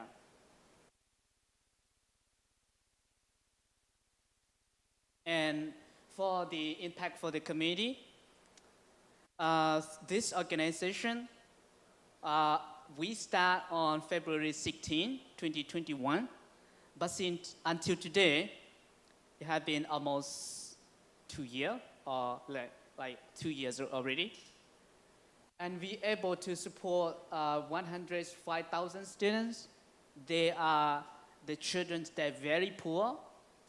And some are orphan, and some are disabled students to attend this formal school, like the other kid.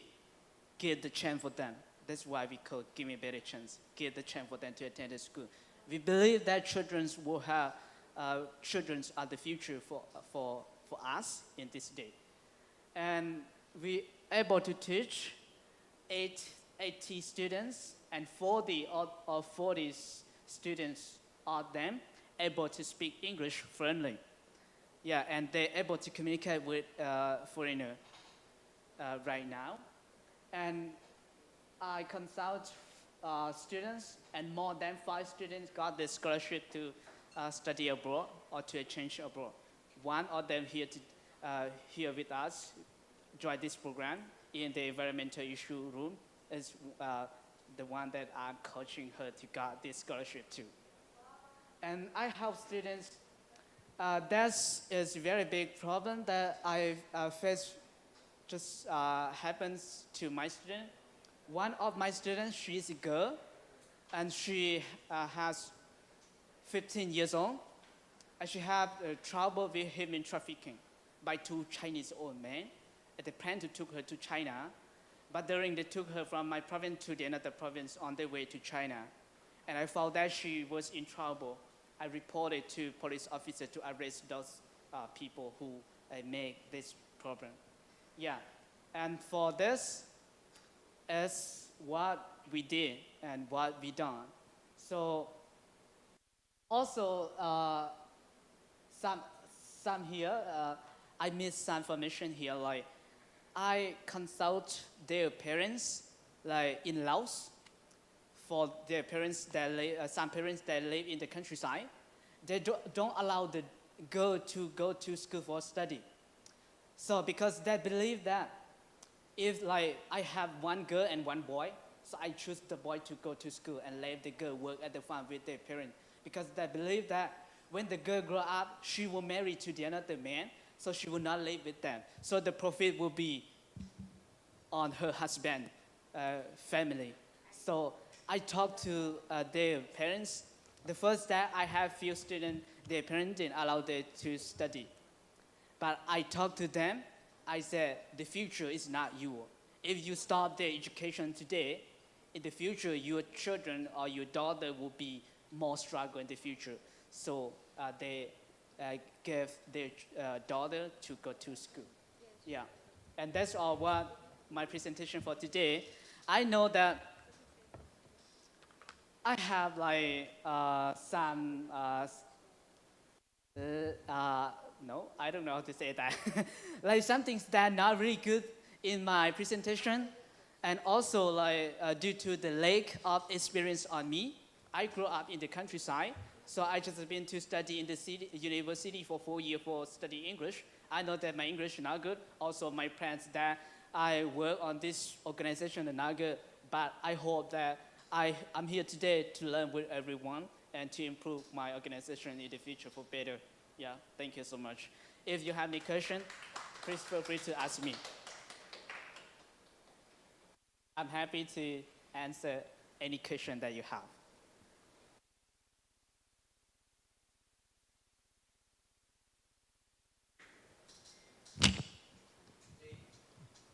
Yeah. I would like to congratulate your efforts and your organization's efforts. Thank you so much. In Lao. I am just wondering, and I'm curious on the sustainability of your organization in terms of programming and implementation of your specific activities. How do you sustain that? At least in a 3-year time or a 2-year time? 2 years time. Yeah. How do you sustain the how resources? do I sustain, like to make it sustainable? Yes.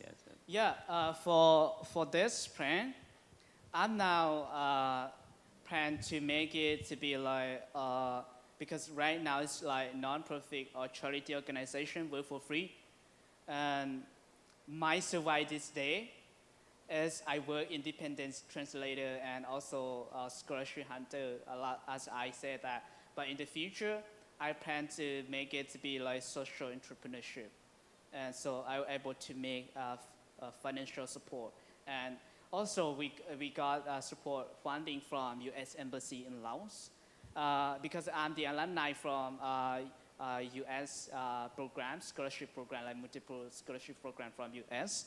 So it's an external funding. Yeah, I can funding from them. Yeah, for sustainable.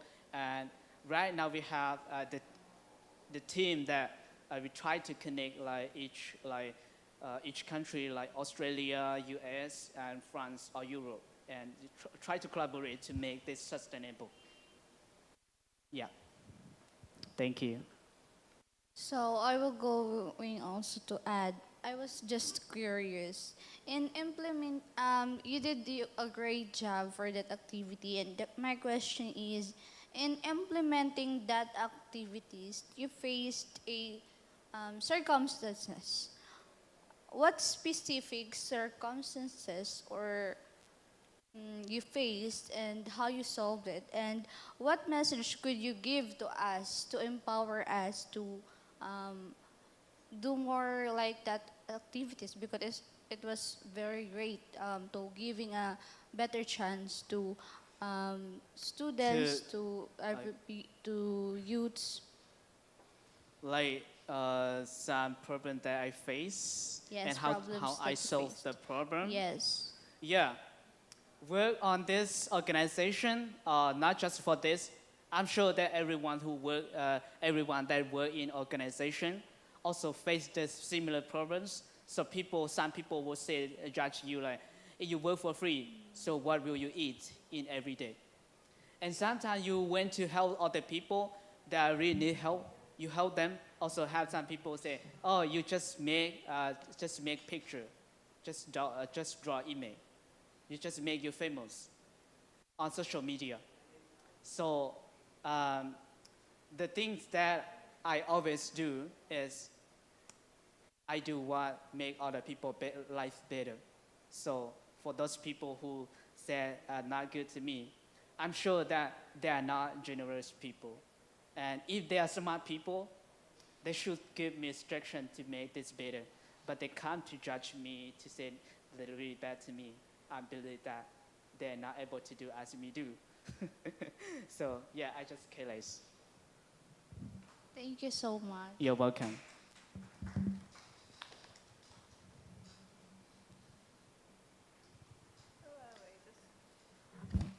Hi.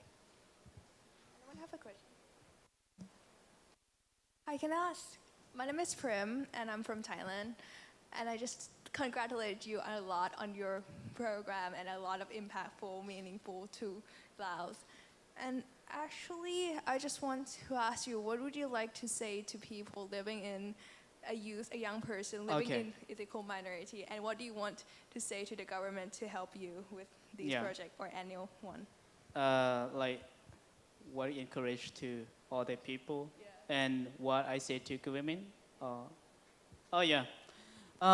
For I will answer like two. For government in Laos, you cannot say anything. Even you have a really good idea, how smart you are. What they do, just let they do. What you do carefully. Check all the laws in Laos and speak like with honestly. Don't touch to government hat or their work. So that you will be free. But if you ask them or you for help, they don't help. That's fine. Don't ask anymore. And because if they want to do, they do. If they don't want to do, you ask them so many times. They will say, if you smart, can you be a government? So if you smart, why you not do? And so and also they say, if you ask government to do some things that they're not happy to do, they say you are against government. So they will caught you in the jail. So do everything carefully and don't connect with government. Make sure that you connect with them, but connect with the really right the law. And even you ask them one time, the another time you ask, and they not help you, just let it go. Find another way. Yeah. And for encourage for all the youth, I don't know that I will able to encourage everyone, but I'm sure that everyone here today hear all the story about everyone that all the presenter. So they every presenter here today encourage you already, and so and you guys pretty much encouragement that will push you up. And one thing that be generous, kind, and honestly love and care each other. That's the world people need, and that's the society that will brighter, yeah, for everyone. Yeah, thank you. Yeah.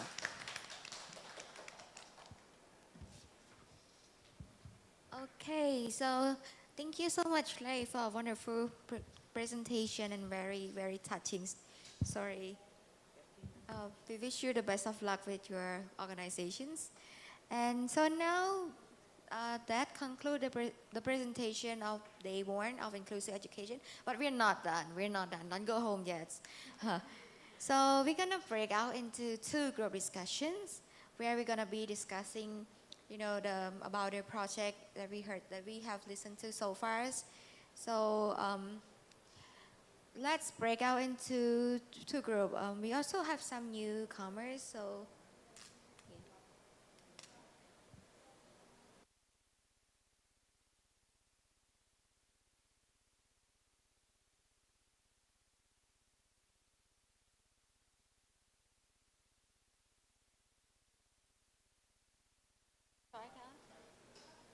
Will they join? Okay. So let us count like 1, 2, 1, 2, and we're gonna break out into two groups. Okay. Can we start with you?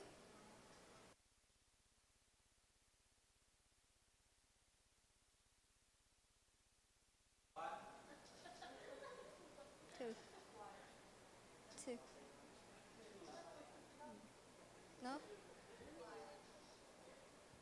Player two, two. One, two. One, two. Okay, so everyone that is number one, come here, and number two, stay here. Okay, so just to be conscious of time, we're gonna come back from group discussion by 4:25, and we're gonna have like a very quick debrief sessions.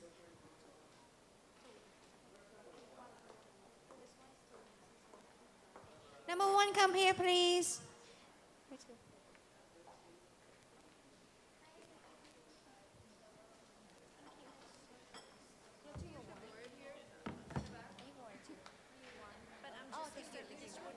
you. We're gonna have a board. You can use the whiteboard to stick the all of the sticky notes so that we can see it easier.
Hello.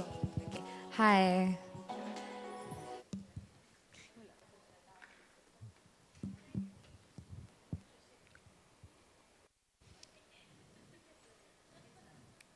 Are you guys done? Okay. So, yeah, actually, these are the ideas of Group 1. So, I think let's start. The first question is, what are main factors contributing to the success of the project? So, that's all the pink ones. So, first, the contributing factors is first collaboration. Yes. Fact, I mean unity and plurality.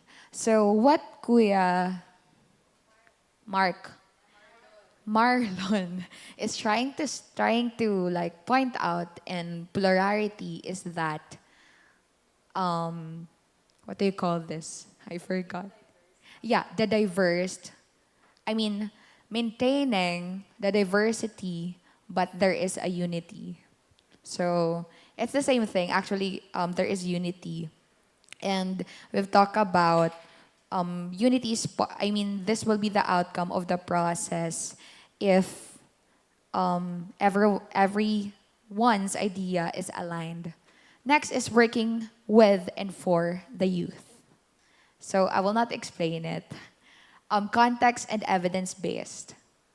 Ate wrote this. Hazel wrote this because we believe that numbers and narratives don't lie. Convergence. What do you mean by convergence, Ate? It's the same thing. Okay, it's the same thing. It's the same idea. Solidarity. Who wrote solidarity? Yes. You have not explained to us why solidarity. Everyone together, like solidarity, everything. We need to be firmed. Everyone should be firm. Yes. So next is the profits are very valuable to the ones implementing. So I think Kuya Mark wrote this. Okay, what do you mean by that? The profits are the projects, sorry. The projects are very valuable to the ones implementing. So genuine intention. Okay. So collaboration with other organization with the same vision and objectives. Cooperation from target partners or beneficiaries. For example, youth or those who are marginalized, vulnerable is your target. So you need to coordinate with them because they know what they need.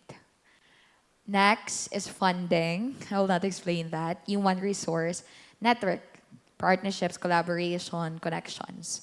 So question number 2 is what are the most challenging issues that the innovations has been facing? So this goes with the all presentation a while ago.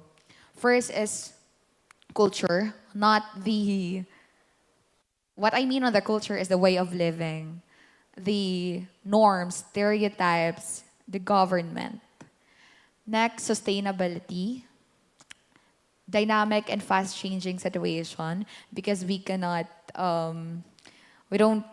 have any idea what will happen next. So we're living on a shifting or complex society. So that is one. Lack of participation or participants. Given that on our, I don't know if it's only the Philippines, but like on different organization, it is the same faces that you will see. Because the same people has, those are the same people who has the intention to voice out, to volunteer. Challenges, dependence on aid and external monetary support. So, Kuya, I want you to speak. Yeah. The point is so good. The answer is personal and subjective to me as a, a development worker before. So in the Philippine context, we sometimes or most of the times, most of the development uh, ah, organizations fully depend on what the funding agency wanted them to do. So, meaning we have too much bent on what the funding agency wanted. Yeah. So that's it. And we called it manipulation and exploitation. No, that would be considered manipulation. Because what is happening actually, if we are too dependent on aid, is our main or like our vision and mission will be corrupted. Yes, correct. Yes, we are just like I think all of our ideas that has been put in here is has a bias, has objective. So yes. Next is funding again. Yes. Sustainability of the program, technical and program wise, and then the COVID-19. So third is how can innovation be replicated in other contexts? Funding, still funding. Adaptation, I will explain that later on.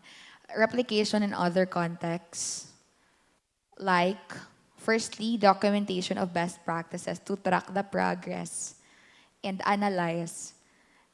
Go back to what part is lacking, what part should be developed, identification of possible stakeholders, and replication. The best practices may be tested in the area of the country, and if effective, replicate. If not effective, then modify. So that's what Ate Kuzi wrote. Strategize, table talks, open forum. Next, knowledge sharing among youth and the government, non-government organization support. So what we're trying to point out is the youth involvement and participation is significant because youth should always, or youth have always something to say, and development of strategies. Last, how to improve the innovation, who can support, what kind of support needed for improvement. Here, partnership with other organizations. Focus on the vision, mission, goal, not on the limitation and threats. And here, improvement, identification of non-performing components of the innovation. So we need to identify what is not working, what is not functioning, and if we've already identified that, then again, modify, develop, think how can we make that function again, or change it at all, or who can support multi-sectoral. So we believe that every organization should be multi-sectoral. Everything is connected with each other. So if this one, we are not raising the the fight for this one, the other one will be affected. Like for example, on the sector of agriculture, we are fighting for education, education, education. But we forgot that agriculture is the skeleton of the system. So we are fighting for education. If we forgot about the agriculture, right? Right. So next is kind of support, monetary, legislation, and popular support. Here, explore possible ways for institutionalization. Um, like include the laws or ordinances to assure the sustainability of the project. Next, regular feedback session. FGD, what does the FGD mean? Focus group discussion with different stakeholders. So it's like what went well, what should went well. Okay. So there is always briefing after. Next, always be mindful of the context. Or always consider, I guess. Consider the what? The context that we are what ate? Context of the program. Okay. Reach out to groups who share the same advocacy, coalition, collaboration, technical support, yes, funding opportunities from the government CSOs. Yes, it's always funding. In improving innovation, we must take action of what was lacking or immediately solve the situation because it all started on the little problem, and if we'll not solve that problem immediately, that will burst out and focus on what was lacking. It is the same thing as analyze or identify the non-performing components of the program. So I think that would be all. That is our idea, and I am proud of it. Thank you.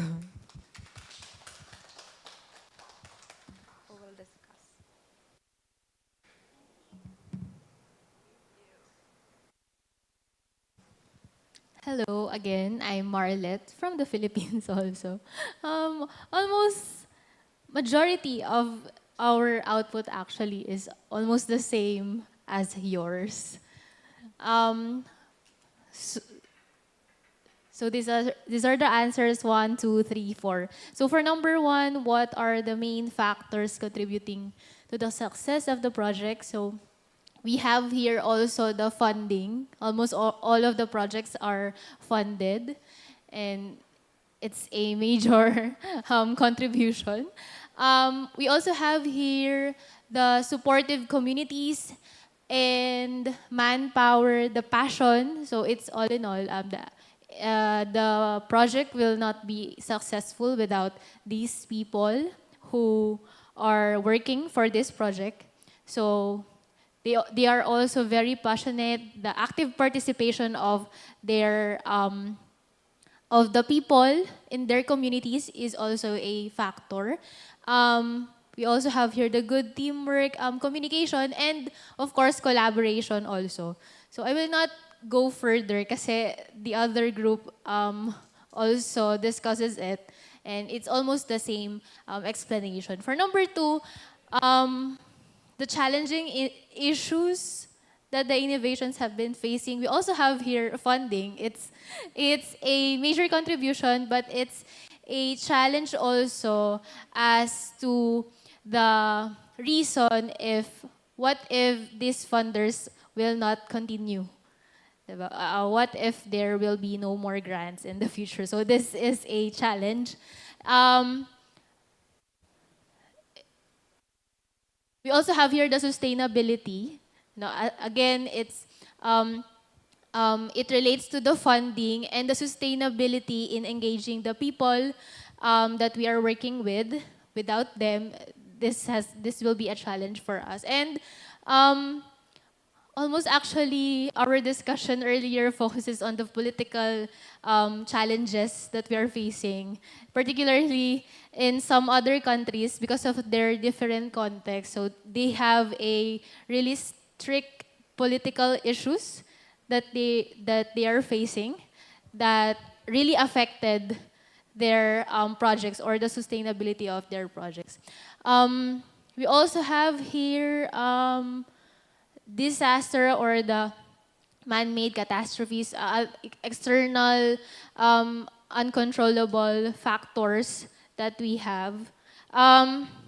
For number three, the innovations that can be replicated in the context. We have here the technology, since we are in the generation where technology constantly evolving, no? The adaptation, um, though some of our projects may not be applicable to our context in different countries, no, the adaptation that the great adaptability that we have is something that can be replicated. Networking and interministerial dialogues also, they also have this with them. The monitoring and evaluation system, it is really important to get those data and be accountable for that. Look for someone responsible in gathering, securing that we have the data that we need for in ensuring that our project is effective and that is working to what is our goal and how can we sustain it. This is really important. So we really have to work on this monitoring and evaluation system. Number four, how to improve innovation, who can support, what kind of support needed. We have here, again, collaboration, strengthening the collaborations that we have with the stakeholders, the partners that we have, the communities, of course. They are very beneficial in testifying or presenting the impact of our projects, no? And knowledge sharing. This summit is really an example where we can support the other projects from other organizations. This cultural preservation, I think they also have it there. More funding again, support system, and again, inclusion. Inclusion in the development. Would you like to add some here? I think for that part, it's just more like how we can include their inclusion lens, even in the development sector, and hopefully expand to other sector like the business as well. Like, how do we sell inclusion better in that sense? I think that's all. It's almost the same with the other group. We have identified almost the same answers from other group, and which is really can say that yeah. But that's from our group, unless you have any more addition from my teammates. None. So thank you po.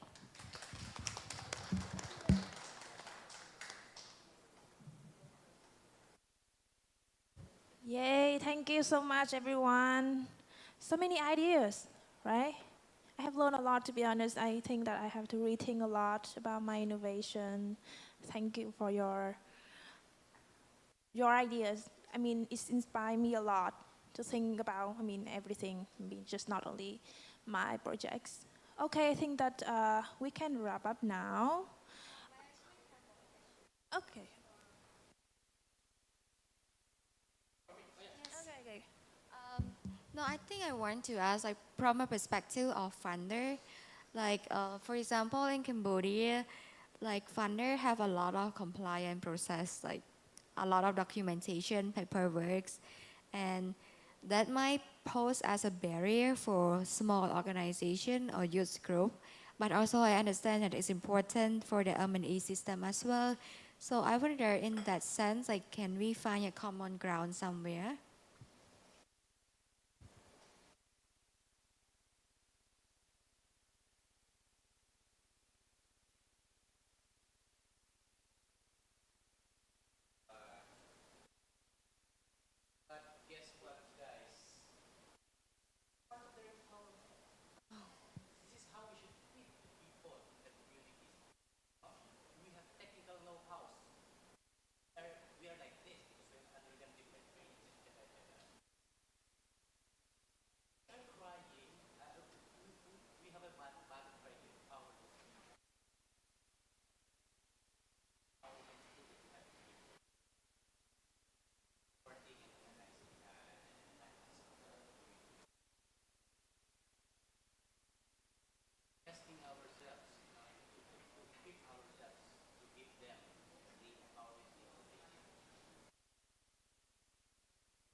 I actually don't mind doing the work because I guess we deserve that for, so the money to do our project.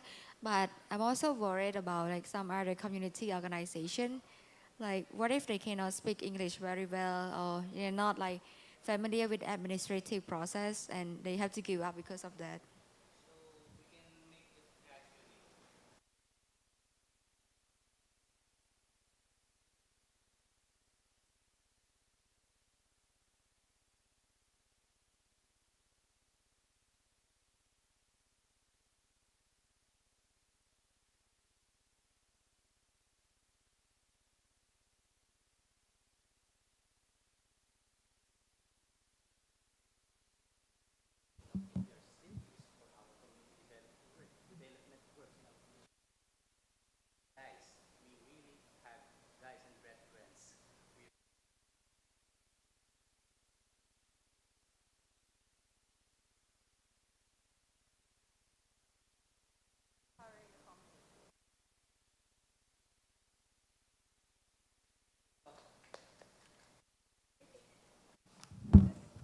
Just a little bit to add, like as youth, we can also use innovation and technology, like in order to expand our impact in many things and can answer some of the questions here as well. Because technology, artificial intelligence, everything is evolving, and if we can utilize these things for our community impact, the impact will be tremendous, definitely. Would anyone would like to add anything? No. All good. Okay. Yeah, thank you, everyone. Before you leave, we would like to inform you that we don't have to come back to the ball hall, and we will meet you all at 6 p.m.